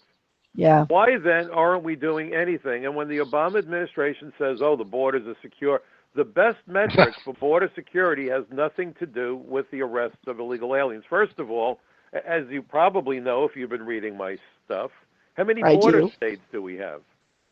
Oh, right. Well, now they're all border states. But they are all border states. Because any state with an international airport or a seaport or lies on the northern. I mean, why are we being told, well, once we secure the Mexican border, everything is fine? That is a lie. Right. And I wrote an article for Front Page Magazine, one of the places where I write, and I called it Border Security and the Immigration Colander. And the point that I made is if you can think of that colander that you use to drain pasta with all the holes in it, we're being told that if we partially plug one hole in the bottom of that colander, you now have a bucket. Is there anybody dopey enough to believe that? Yet when you hear them talk about first secure the border, that's all the people talk about. When I write articles for the various websites, and I write for Front Page Magazine, I write for the Social Contract. In fact, I've got a major article coming out in a couple of weeks. I did the lead story. It's a quarterly magazine. I think my article runs 23 pages, believe it or not. And Wow. It's a hard look at the nexus between immigration, terrorism, and 9/11. Oh, I also wow. write Oh, for wow. progressives for immigration reform, and they're on the left, and they're good friends of mine. This, again, isn't about left or right. It's about an Right. American issue because it's hammering us, period. Right. But when you look at the chats that come up on the Internet, you know, the people start leaving comments. I can write an article about 50 border states, and the comments are all focused on what kind of offense we need on the Mexican border. Everybody is so fixated on the Mexican border. We need to understand the border needs to be made secure. I'm not saying it doesn't, because somebody will go nuts and say, oh, my God, Cutler said we don't need to secure the Mexican border. Certainly we have to. But if that's all we accomplish, we're done. Yeah, I It's agree. like trying to win a baseball game and having your outfielders sit out the game. There are so many failed components of the immigration system that require agents to go out, do the investigations, and enforce the law, which we're not getting. No, we're not. Well, I've been reading your articles for, well, it's been a decade now. And I got to tell you, lately, you've been on fire. On fire. And Well, I've been at this for a very long time. Yes, you have. But lately, I'm telling you, your articles just really resonate. I really was touched by the one. I mean, it's right on the money. Your sanctuary cities, no peace and no justice, and of course, Right. you write about Catherine, who was murdered on vacation right in front of her dad. I Yep. mean, you know, on the waterfront, on the Yep. wharf. It's busy. I've been there. It's a beautiful tourist attraction. But Yes. look, Yeah. let me give you something to think about. Think about all the money that the military spends on smart weapons to minimize or eliminate what they call collateral damage. In fact, I have an article for CAPS Web, Californians for Population Stabilization, and I called it Sanctuary Cities and Collateral Damage. We spend a ton of money on smart bombs so that we don't hurt or kill non-combatants. Meanwhile, we have collateral damage in America on a daily basis. What happened to Catherine Steinle caught the media for whatever reason. But this is playing out across America multiple times every single day. And if you remember in my article, I talked about a drug dealer from Panama by the name of Ronaldo Rayside. He was from Panama. It's not just Mexico. That's where I disagree with Donald Trump. It's about much more than Mexico. I've arrested illegal aliens and aliens involved with serious criminal activities from nearly every country on the planet. You know, every race, religion, and ethnicity has the good, the bad, and the ugly. It's not just Mexico, and it's not just Latinos. And when they talk about the Latino vote, I scream, because that's profiling. I get just as furious when I hear about the black vote, the Jewish vote. You mean every Jew thinks the same way? I'm Jewish. I mean, do you think that I'm like every other Jew that I know? We have our share of disagreements. Every black thinks the same way. So what in the world does the Latino vote mean? It's a despicable form of profiling and prejudice. Yeah. But they play this game and they get away with the foolishness. But so we had this guy from Panama who had gotten his green card. He had his share of the American dream, got convicted multiple times for being involved in serious narcotics criminal activity. He was ordered deported. He was stripped of his residency. I physically put this piece of trash on an airplane and waved goodbye to him. I believe it was 1987 when this happened. 2 years later, he gets arrested twice more by the New York City Police Department after he comes back, but they don't report this to us because guess who the mayor was who said, no way, you're not talking to the cops. Guess which mayor did that? Was it Koch? Was he maritime? Well, Koch started this thing with, and I loved Koch. I thought he was the best mayor, except he started Sanctuary. But no, it wasn't Koch. Guess which mayor said, you will not talk to immigration, period, or else? Giuliani. Yeah. Go ahead. Who's the Giuliani. guest? Giuliani. Giuliani. Wow. America's mayor. The guy that subscribed to the broken windows theory of law enforcement, that you go after the smaller crimes so you don't have the bigger crimes. He ordered that they would not, under any circumstances, contact immigration. The third Wow. time this guy, Ronaldo Rayside, is encountered by a police officer. The cop's name is Robert Machadi. His wife is pregnant. He's 24 years old. This guy grabs from Machadi's gun, bullets fly, and he dies on a street corner in Brooklyn. I testified at the murder trial. Oh, dear Years God. later, You know, 20 years later, I'm walking into my local supermarket. It was starting to snow here in New York City. And I thought, let me just get my groceries home before the street turns into a skating rink. And this pretty young lady opens up a line, and I scoot into her line. And as I'm unloading the groceries, I notice she's wearing a miniature police badge. Guess who it turns out she is? Machadi's daughter. oh, I'll be very dear honest. God. I was so rattled, I couldn't drive my car. I sat in my car for about 20 minutes shaking. Oh, dear God. Well, you know, the one thing I got to say about Trump is because, you know, I helped, many of us that lived here in the Southland helped the Jamil Shaw family. You know, we went and gathered signatures for them and gave them as much support as we possibly could. But the mainstream media, you're right. So I'm glad that you mentioned Catherine because, you know, the mainstream media picked that one up. And I think it was just too hard pressed because they were a sanctuary city. There was, you know, just so much hypocrisy there. But Jamil Shaw family didn't pick up any traction really at all. And that was, you know, there are many horrible. cases that don't. It's case after case that doesn't. Yeah. I mean, how many people even know about Robert Machadi? Yeah, exactly. I didn't, and I know many. So look, David the trial March, happened, and goes the trial. on. I'm sorry. I was gonna say the list goes on. David March, Melanie. I mean, you know, there's so many. Absolutely. So the trial was in 1990. 2003, I got called before the House Immigration Subcommittee. Topic: sanctuary cities. Wow. Understand this continues to go on. It continues to go on. And here's what I don't understand. When I listen to these politicians making the statement that if it's only an immigration issue, we're not going to do anything about it because that's insignificant. I have a question for everybody out there to think about. If you believe that the issue of immigration is insignificant, how many people out there would be willing for us to stop inspecting international flights coming in from all over the world? Here's the thought. Yeah. In other words, when planes come in, whether it's from Africa, Asia, Europe, South America, the Middle East, how would you feel if instead of spending all that money, because we spend billions of dollars a year inspecting the passengers, inspecting the cargo, supposing we said, let's save the money and just have those airplanes pull into the gate next to the flights that come in from Denver and Oregon and Boston and New York and Miami, and let's be done with it. Let's not bother inspecting these people. Would you feel secure about that? No, absolutely not. So why is it when people run the Mexican border, it's supposed to be big deal? Yeah. Think Well, about I've got the birthday girl on here, and I know she thinks about this issue a lot. And Linda and we've been friends for quite some time. And when we first became friends, I know she didn't agree with me on this issue, but now, you know, now that she sees the truth, you know, she's changed her mind. And then that's just it, because a lot in the media, they don't get, you know this, Michael, they don't get the truth. Anyway, Linda, hi, you know, she fills in when I'm not here. Great co-host to the show. And I'm so glad you wanted Michael to come back. It's such a relevant topic today. And I know you have to have some questions for your birthday present. So fire away. Hello, Linda. Happy birthday, kiddo. Thank you, Michael. I had such a good time talking to you the other day. Well, Shalene, you got to get him to tell you too. some.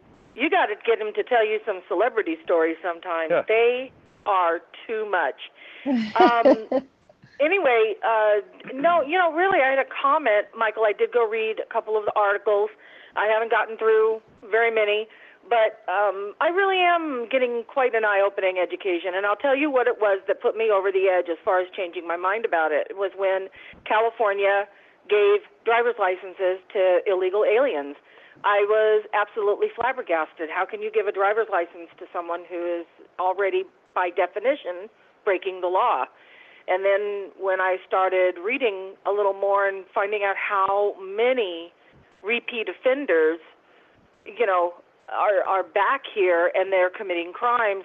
And then I was wondering if you could talk a little bit more about, because you said that the state with the worst border patrol was actually New York. Wasn't that what you were? No, what I said was the state with the greatest amount of heroin seized by the DEA that's right. last year was New York State. Wow. We've been bamboozled. Look, the American people have been bamboozled into thinking that we have 4 border states, California, New Mexico, Arizona, Texas, and it was done purposefully. So there's 2 reasons. Number one, I believe, so that you give the American people this idea, well, we're going to secure that border, and then we can give everybody who's here lawful status, and everything is great because we got the system all straightened out, which is why I wrote that article about the immigration colander. Now, the other part of the problem is that people are selfish. I call them grammatically challenged. They only conjugate verbs to the first person singular. So when you tell people, California, Arizona, New Mexico, Texas, and they think, well, I live in Wisconsin, why should I care? Well, the reality that illegal immigration and legal immigration, all of it impacts each and every state. But I want to read something to you because I want everyone to understand that this isn't just about people that want to mow our lawns and wash dishes in the back of a greasy spoon diner. Because, and in fact, when I was in Washington, well, let me go even further back, when I was in Boston, I'm fortunate that I get the opportunity to address quite a few different organizations and interact with quite a few people. About 10 years ago, I was invited to address the executive board of the International Association of Chiefs of Police.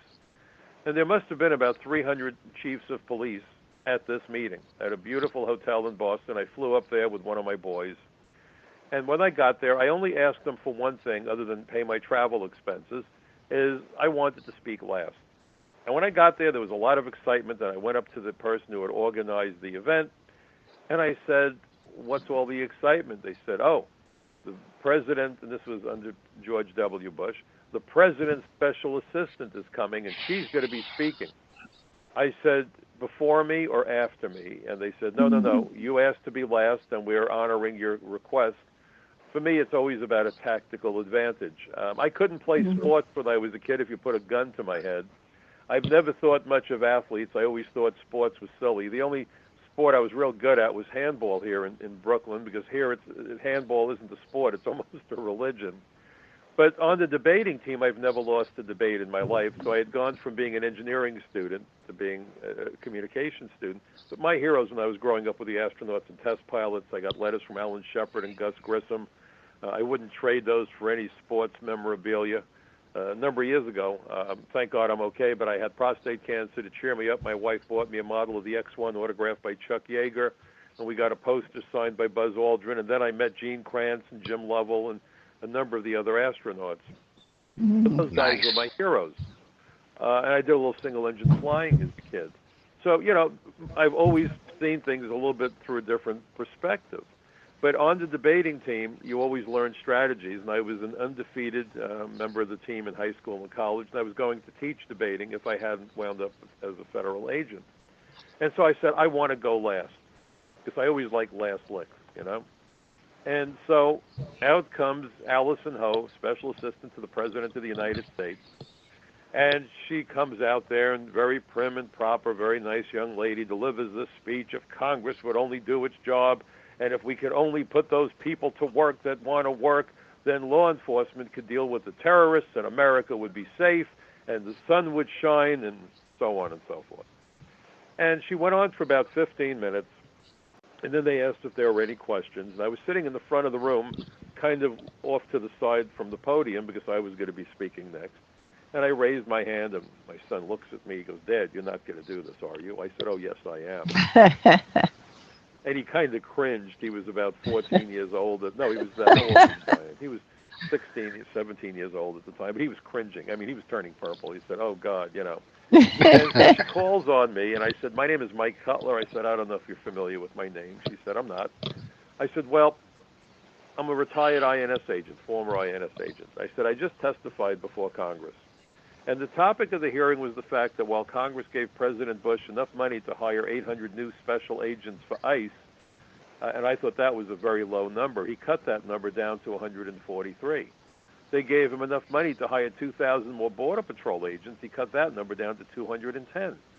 Who is going to be able to screen all these people that you want to give lawful status to? Because we won't be able to know who they are. And in point of fact, do you know what a terrorist does the day before he or she is involved in an attack? They go to their job. They go to their job. So I don't know what this notion is about terrorists. You know, we'll deal with the terrorists and we'll just let the people work who want to work. They're not hiding in a hole in the ground. They're out there among us. And usually the jobs that they take involve vehicles, which gives them mobility and camouflage. I said, now, can you explain how we're going to deal with this issue? And she launched into a double talk session that blew my mind. America's great when it's strong. Through strength, we get greatness. Through greatness, we get strength. No. Oh, my gosh. And I'm sitting there and I'm saying, my God. So one of the tactics, I had a summer job one summer, and I realized that the people I was working for were con artists, and after 2 weeks, I quit. But one of the things they said is if you're doing a presentation, they sold magazines and dictionaries, and it was quite an outfit. The following year, they all got locked up, in fact, which gave me great delight. But they said when you speak to people, if they start challenging you, the trick is to confront them with double talk and then look them in the eye in front of a bunch of other people and say, now you understand, right? And most people will be intimidated, even though they have no idea what you said. They'll say, yeah, I get it. And you're done with them because they won't open their mouths again for fear of looking foolish. So this young lady started out with part one, the double talk. So when I asked her that question and she gave me the double talk, she then comes in with part two. She walks up to me very confidently, shakes my hand. I stood up at this point, and she looks me square in the eye in front of 300 chiefs of police from around the country and says, well, now you understand, don't you, Mr. Cutler?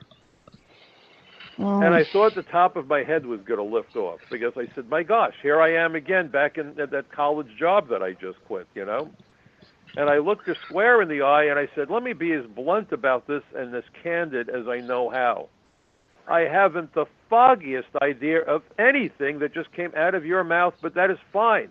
Don't be concerned about it. I'm not upset. You needn't be upset because you may not know this, but I'll be speaking next, so we'll get to revisit the issue. Oh, she probably got the hell out of Dodge. Well, my son whispered in my ear, he said, Dad, that woman looks like you just stabbed her in the belly with an ice pick, which I thought was a very funny line. And Michael, this brings up this question. We have a serious crisis on our hands, but with special interest, corporations, globalists, CFR, and our politicians who are so corrupt, what can we, the people, do? What is our solution? Well, I'll tell you what the solution is, and I want to read 2 paragraphs to you, and then we're going to go into the solution, because out of this you will get the point that I'm about to make, and I think this is the best way of doing it. There were 2 reports that need to be read by everybody. One is the 9/11 Commission report. Then there's a companion report that's known as the 9/11 Commission Staff Report on Terrorist Travel. Now, that staff report was written by the attorneys and the special agents, and I knew some of both groups, who were assigned to work with the commission. And in fact, I think I may have mentioned I gave testimony. You mentioned I gave testimony to the commission. The preface of that staff commission report actually was almost what I had said in my prepared testimony. So it was kind of interesting to see the words slightly changed, but essentially with the same points. And here's how it begins. These are the first words you read after the index, so you can imagine this is really important. It's the beginning of the preface, laying the groundwork for what follows. Quoting, "It is perhaps obvious to state that terrorists cannot plan and carry out attacks in the United States if they are unable to enter the country. Yet prior to September 11, while there were efforts to enhance border security, no agency of the United States government thought of border security as a tool in the counterterrorism arsenal. Indeed, even after 19 hijackers demonstrated the relative ease of obtaining a U.S. visa, and gaining admission into the United States, border security still is not considered a cornerstone of national security policy. We believe, for reasons that we discuss in the following pages, that it must be made one. Now, right off the bat, what are they telling you? And by noting the visas, by the way, what they're also saying, if you read between the lines, it's not just the Mexican border. And in fact, there are portions of the report that specifically say that few of the terrorists came by running the border. Most came through airports with altered documents.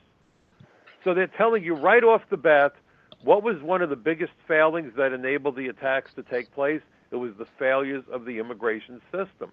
Now, what you need to know is I testified at my first congressional hearing on May 20th, 1997. 4.5 years after the first two terrorist attacks that were carried out in the United States in 1993. January 93, a Pakistani national by the name of Amir Kansi shot up the CIA. He had applied for political asylum. 1 month later, we had the first bombing at the Trade Center. One of those miscreants, a guy by the name of, Ramzi Youssef, had been granted political asylum. Mahmoud Abu Alima, another one of the players, had been granted agricultural amnesty, while the only thing he ever planted was a bomb in the garage of the World Trade Center. 4.5 years later, the Congress held that hearing. That hearing was 4.5 years before the attacks of 9/11. That was the first hearing where I testified, and it was on the issue of visa fraud and immigration fraud. So clearly we knew there was a problem in the system that enabled the 93 attacks to have taken place. And it's my contention that if the Clinton administration had addressed those vulnerabilities, 9/11 couldn't have happened. But you see, immigration is such a huge issue involving so much money and so much power. Yes. That everybody said, oh, we're not going to touch that because we've got a good thing going here. So understand, when we're told that it's appropriate to give millions of people lawful status, let me see if I can find what I want to do here to give you what I... Okay, let me read two things to you, in fact. I think you'll find this interesting. Once terrorists had entered the United States, again, this is the 9/11 Commission staff report. Once terrorists had entered the United States, their next challenge was to find a way to remain here. Their primary method was immigration fraud. I mean, think how fundamental this is to the plans of the terrorists. For example, Yusuf and Ajaj concocted bogus political asylum stories when they arrived in the United States. As I just noted, Mahmoud Abu Alima, involved in both the World Trade Center and landmark plots, received temporary residence under the Seasonal Agriculture Worker Program after falsely claiming he picked beans in Florida. Mohammed Salome, who rented the truck used in the bombing, overstayed his tourist visa. He then applied for permanent residency under the Agriculture Worker Program, but was rejected. Ayad Mohammed Ismail, who drove the van containing the bomb, took English language classes at Wichita State University in Kansas on a student visa. After he dropped out, he remained in the United States out of status. Again, if he had been picked up, he couldn't have been here to participate in the attack. Then we get to this paragraph, and this is a short one and it's important. Terrorists in the 1990s, as well as the September 11th hijackers, needed to find a way to stay in or embed themselves in the United States if their operational plans were to come to fruition. As already discussed, this could be accomplished legally by marrying an American citizen, achieving temporary worker status, think about the dreamers, right? Or applying for asylum after entering. In many cases, the act of filing for an immigration benefit sufficed to permit the alien to remain in the country until the petition was adjudicated. Terrorists were free to conduct surveillance, coordinate operations, obtain and receive funding, go to school and learn English, make contacts in the United States, acquire necessary materials, and execute an attack. Is there any ambiguity? I mean, I don't think this could not possibly be more clear. Right. And so what I've done with members of Congress, both political parties, and many of them get furious. There's a couple of good guys, people like Jeff Sessions, who I have nothing Oh, but love respect Jeff Sessions. Yes, I've met him when I lobbied there. He's a great guy. Well, you know, he quoted me from the floor of the U.S. Senate on 3 separate days. I wrote an op-ed for the Washington Times back in 2007. I had testified before 3 House hearings and 1 Senate hearing about comprehensive reform.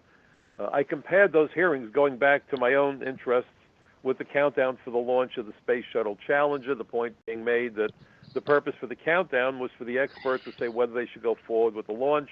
The purpose for the hearing was for the expert to say whether they should go forward with legislation. And I said, look what happened when NASA refused to accept the advice of some of their sharpest people. They launched Challenger, and it blew up 73 seconds after liftoff.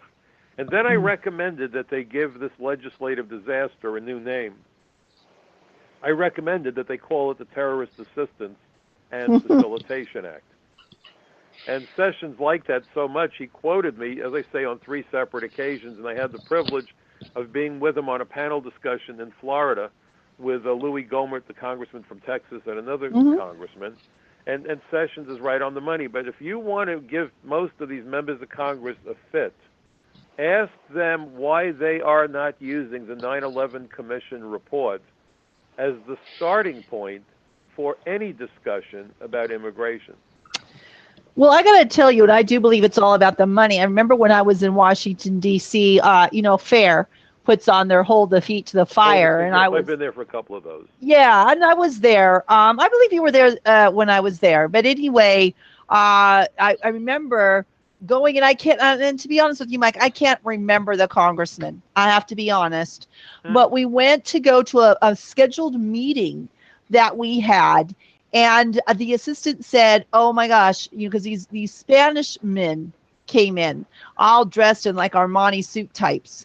And she said, Shalene, I know you have an appointment, but would you be able to come back? And I thought something's up here. So I said, no, you know what? We'll wait right here, because I knew something was up. And they went into this room. They were there for, a few minutes. The door opened too soon. Somebody opened the door too soon. And I'm telling you, I know what I saw, Mike. I saw a check.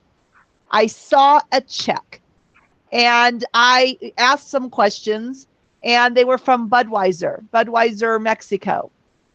What was Budweiser, Mexico doing at this congressman's office, and why was there a check? And I think that's really what we're battling. Well, we are, and look, think of it this way. If you get pulled over by a police officer for speeding, and you offer that cop some money, you're going to probably wind up in handcuffs. But if you offer the mayor of that town enough money, he'll raise the speed limit. Right. So go ahead, Randy. Tell me what we're dealing with, and so we really have a severe problem, but here's the deal. We've got to learn to ask the questions. One of the reasons why debate is so important, I personally don't believe anybody should be able to get a diploma or a degree without a full year on the debating team. Yeah, because I was on the debate team. To ask the question, and I'll tell you the reason I say this. We're hearing all this talk now from the Democrats about wage equality. Yeah. Now, I find it kind of remarkable because nobody is asking them the most fundamental question.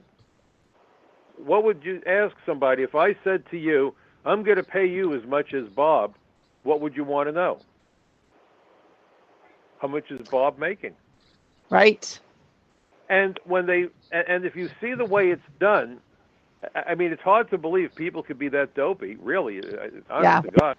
But they'll say to people, well, the billionaires, the Bill Gates and Zuckerberg and the Rockefellers, and this isn't fair. We need wage equality, so we're fighting for $10.10 an hour. Yeah. Stop the music. Right. If you do the math, $10.10 an hour works out to $20,000 a year. Right. Where in the world does $20,000 a year address the issue of the billionaires while people are starving in the United States? Right. How do you give us unemployment numbers that you talk about 5.5%, but we somehow ignore the plight of 90 million unemployed Americans? Wait a minute. Or the underemployed, or those off the grid. Right. So, but my point is, how, with a straight face, can you make that statement when we probably have a 30% unemployment rate in some areas? Right. Oh, absolutely. And then we talk about that on the show all the time, Randy. And then we get to another quote, and this quote is devastating, and it's Alan Greenspan. Because he actually told everybody what he had in mind, and nobody is paying attention. See, you have to take people at their word when they tell you things. Alan Greenspan testified for Chuck Schumer. This was back on April 30th, 2009. It was on the topic of comprehensive immigration reform. This is 6 years ago now, more than 6 years ago. More than 6, yeah. And he talked about the need to have all these illegal workers, and even though the American people don't like it, it doesn't sit well with them. They're a flexible labor force, and they amount to 5% of the workforce, and pure nonsense. But then he makes these points. It's a couple of paragraphs, but I want to read this to you because this really tells you the whole thing. Now, we're being told that we're not producing the quality engineers, programmers, STEM workers we need. So my first question to you is, do you believe that to be true? No, absolutely not. Absolutely not. That's correct. In fact, Silicon Valley just fired 20,000 Americans. Right. Walt Disney just fired 500 people. Exactly. Southern California Edison Power just fired their American workers, and it's going on clear across the country. Now, here is what he started out saying. This is Greenspan. This is 6 years ago. The second policy issue, the first being the illegal workforce, now we're talking legal. The second policy issue that must be addressed by Congress is the even more compelling need to facilitate the inflow of skilled foreign workers. Our primary and secondary school systems are increasingly failing to produce the skilled workers needed to utilize fully our ever more sophisticated and complex stock of intellectual and physical capital. This capital stock has been has had the critical input for our rising productivity and standards of living, and can be expected to continue to be essential for our future prosperity. Well, stop right there. Whose future prosperity when we're not talking about American workers? No, we're not. So And especially now, especially just going to interject with the trade authority agreement that just passed. It's gonna be even worse because it's not just going to be the technical. You're giving me examples. I just want to lay the groundwork so that your audience understands what we're talking about. Right. Now, so first of all, when politicians talk about making America lead, and we've heard this from Ted Cruz, okay? And we've heard this from others. America needs to lead. How does America lead with tens of millions of Americans living below the poverty line? So the next question that you want to ask is, what is America? I feel like Sinatra when he sings that song, the house I live in, right? He starts out, what is America to me? And it ends with, most of all, it's its people. So if America is its people, how are the American people making out these days? Garbage is how they're not making doing out. well. Absolutely. No. All right, so now he makes this point, though. The consequence of our educational shortfall is that a highly disproportionate number of our exceptionally skilled workers are foreign-born. 2/5 of the science PhDs in our workforce, for example, are foreign-born. That's almost a half, and by now it's more than half. Think of all the national security implications this creates when you have people from other countries working in our high-tech industries, which include defense contractors. Oh, dear Lord. Now, let me continue on. He said that the quantity of temporary H-1B visas issued each year is far too small to meet the need, especially in the near future, as the economy copes with the forthcoming retirement wave of skilled baby boomers. Forthcoming wave, they haven't retired yet, but we know they're going to. Right. Give me a break. So he goes on to, and now he quotes Gates here. And Gates says this in 2007 at a hearing. Gates said that we are driving away the world's best and brightest precisely when we need them the most. Well, if you believe in American exceptionalism, which we hear from the Republicans all the time, right? Don't we have a name for the world's best and brightest? We call them Americans. So now we finally get to this. The two benefits of increasing greatly the number of foreign workers, and this is not obscure. This is as crystal clear, although the way he speaks with those run-on sentences and that monotonous voice of his. You know, before I read this, I got to tell you a fast, funny thing. I was on a radio show the morning after this hearing. And by the way, you can still see the video on the Senate website.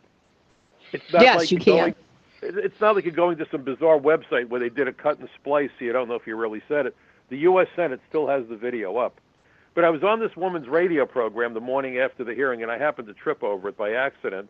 And I was still in a state of rage. And she said, well, what did you think of Greenspan when you watched him testify? And I said, you know, I realized I was witnessing the first. She said, what kind of first? They said it was the first time they let someone testify who was suffering from rigor mortis. So, Oh, that's funny and so true. So anyway, so here's the almost dead Alan Greenspan statement. First, skilled workers and their families form new households. They will of necessity move into vacant housing units. I could just see that as a little crocheted thing, the vacant housing unit. What a poetic way to describe an American home lost to foreclosure. Oh, dear Vacant God. housing units, the current glut of which is depressing prices of American homes. And of course, house price declines are a major factor in mortgage foreclosures and the plunge in value of the vast quantity of U.S. mortgage-backed securities that has contributed substantially to the disabling of our banking system. No, what actually contributed to the disabling of our banking system were the subprime mortgages that he engineered for illegal aliens because they couldn't do a credit check on these people. But you see, we just twist the truth and we lie. And then he said, the second bonus, you're going to love this one, would address the increasing concentration of income in this country. Someone's making too much damn money. I wonder who we're talking about. I'll give you a hint. It's not him and it's not Gates. No, it's the middle class, the American people. Yeah. Folks, if you take high blood pressure pills, take it now, avoid the rush later. Here it comes. Greatly expanding our quotas for the highly skilled would lower wage premiums of the skilled over the lesser skilled. Wage premium? How about salaries, right? Right. Skill shortages in America exist because we are shielding our skilled labor force from world competition. Quotas have been substituted for the wage pricing mechanism. In the process, we have created a privileged elite. When did you ever hear of our middle class being referred to that way? We have created we do a today. privileged elite whose incomes are being supported at non-competitively high levels by immigration quotas on skilled professionals. Eliminating such restrictions would reduce at least some of our income inequality. How? By lowering the middle class wages to narrow the gap between the middle class and the poor. Right, exactly. And for those who listen to this show, we like to connect the dots. I hope you heard everything Michael said. And remember, who created Common Core? Bill Gates. Is Common Core actually a good education? No, it's not. It's dumbing down people even further. Well, no, it's not so much dumbing down. I'll tell you what it's even more about. Agenda it's about 21. selling his computers. It's about selling his computers and his software. And I'll tell you something else. Yeah, indoctrination too. Yeah. Schools have always been about indoctrination. Right, That's exactly. No. That's been going on since human beings were first able to read and write. Yes. Schools have always indoctrinated, and my contention is it's up to us to always learn to ask the right questions. Yes. Amen. My children are products of the public school system. I am, and believe me, you don't pull the wool over our eyes. Education is only part of the puzzle. Good parenting and the ability to ask questions are critical. Schools have always indoctrinated. Yeah. Always. Amen. I mean, if you look at cancer research, they came up with what was the accepted theory, and everyone in medical school was expected to believe in it, and that's just the way teaching is done. But this is about greed.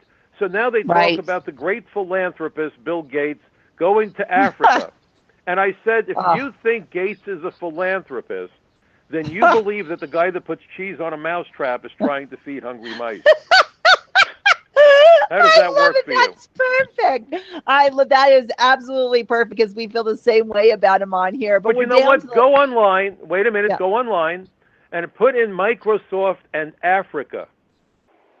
Microsoft and you tell me, folks, what you come up with, and you'll understand what's happening. Yeah, exactly. Again, michaelcutler.net. Wait a couple minutes. I want the birthday girl and Randy. You've been a little quiet there. So Linda, any other questions for Mike or any comments? No, I just wanted to thank you, Michael. And then my pleasure. Oh, yeah, my pleasure, too. You sure did make my birthday. And I did the wiggle test with the boys. They got the biggest kick out of that. And I'll give Randy a chance. Randy. Oh, Well, thank you, birthday girl. Michael, you covered pretty much anything I was going to ask, but one thing I wanted to, real quick, you'd mentioned about all the heroin that was seized in New York last year, I believe. Yes. Where did they get it? Was it at the ports, the airports, sneaking it in through Canada, or all of the above? I really didn't get into the nitty gritty. It's been a while since I've been up at DEA. I spent half my career with the Drug Task Force. But I'm presuming that if it was done by DEA, it wasn't at the ports nearly as much as inside the state itself, probably, buys and that sort of thing. So, look, we've got a severe problem. We've got you look at Port Elizabeth, you look at Port Houston, you look at Port Miami, Port Los Angeles. These major seaports are major entry points into the United States. You've got a northern border. The airports, tons of stuff move. It's coming in from every direction. And that's why when we hear this nonsense that, if we can just secure that Mexican border, and then we have this big debate over what kind of fencing we need. We need interior enforcement. We have about 7,000 immigration agents. Now, put that in perspective, and only about half of them, if that many, are doing immigration work. The rest are doing customs work and other assignments. New York City has about 35,000 police officers. So what we're really saying is there's about 1/10 as many ICE agents for the entire United States enforcing immigration law as there are police officers just for the city of New York. Imagine what would happen to the crime rate in New York if we only had 10% the number of police officers. My contention is we need to have as many ICE agents, at least, as we have police officers in the city of New York, more judges, more resources, a real commitment to enforce the immigration laws. These laws are not inconsequential. And, when these politicians stand there, like when I listened to Ted Cruz in South Carolina talking about how, he wants to bring in thousands and thousands of the best and brightest, and everybody is cheering him on.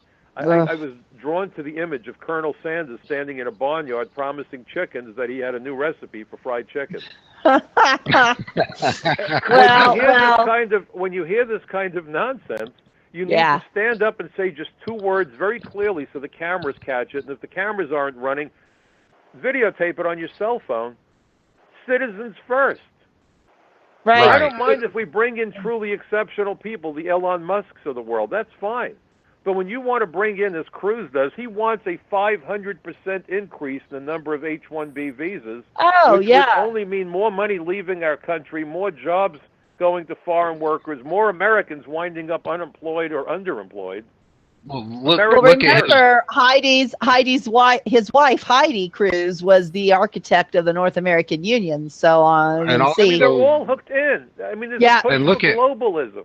Yeah, exactly. Absolutely. Let's look at his investment portfolio and who's contributing to his campaign fund. That'll tell you why he's doing that. Well, another thing that works, Michael, is stop dangling the carrots. I believe Mexico that stopped giving public benefits and illegal aliens are leaving by the droves. So that is something that works as well. Well, but here's the thing we need to recognize. Yes. And when I listen to this nonsense, I've been listening to the talking heads on the major networks. I've been doing a lot of TV for One American News. I was just on with the Daily Ledger today. I was on Newsmax last week a couple times. The mainstream media won't cover it. They say, well, the economy would do better if we did comprehensive reform. And I was asked this on a program, and the woman said, do you think the economy would really take off? I said, yes, like a little bird. It would fly away, never to be seen again. We lose almost $200 billion a year in remittances being wired home by foreign workers. What do you think that does? Amen. Amen. Michael, besides Linda's birthday, you are welcome back here anytime. I will continue to read your articles as you email them out. It's michaelcutler.net. We appreciate you taking the time to come here. My pleasure. Also, capsweb.org and Front Page Magazine and The Social Contract. The Daily Caller has my latest article, by the way. Yeah, the Daily Caller. That's where I read it. Well, you emailed it out, but that's exactly the link. Yeah. Well, thank you, Michael. And again, we appreciate you and the work that you're doing and the voice that you have. You truly are the voice for the American people. We want to thank Linda for spending time with us today for her birthday. Happy birthday to Linda and to Tepatiqui. Tomorrow, it's Truth Tuesday. We have Renee coming back because she has quite a few updates for us. We appreciate all of you tuning in. because we know there's other places you could be, but we're here to give you the truth. Thank you for spending your time with us on the Wake Up Mission Show.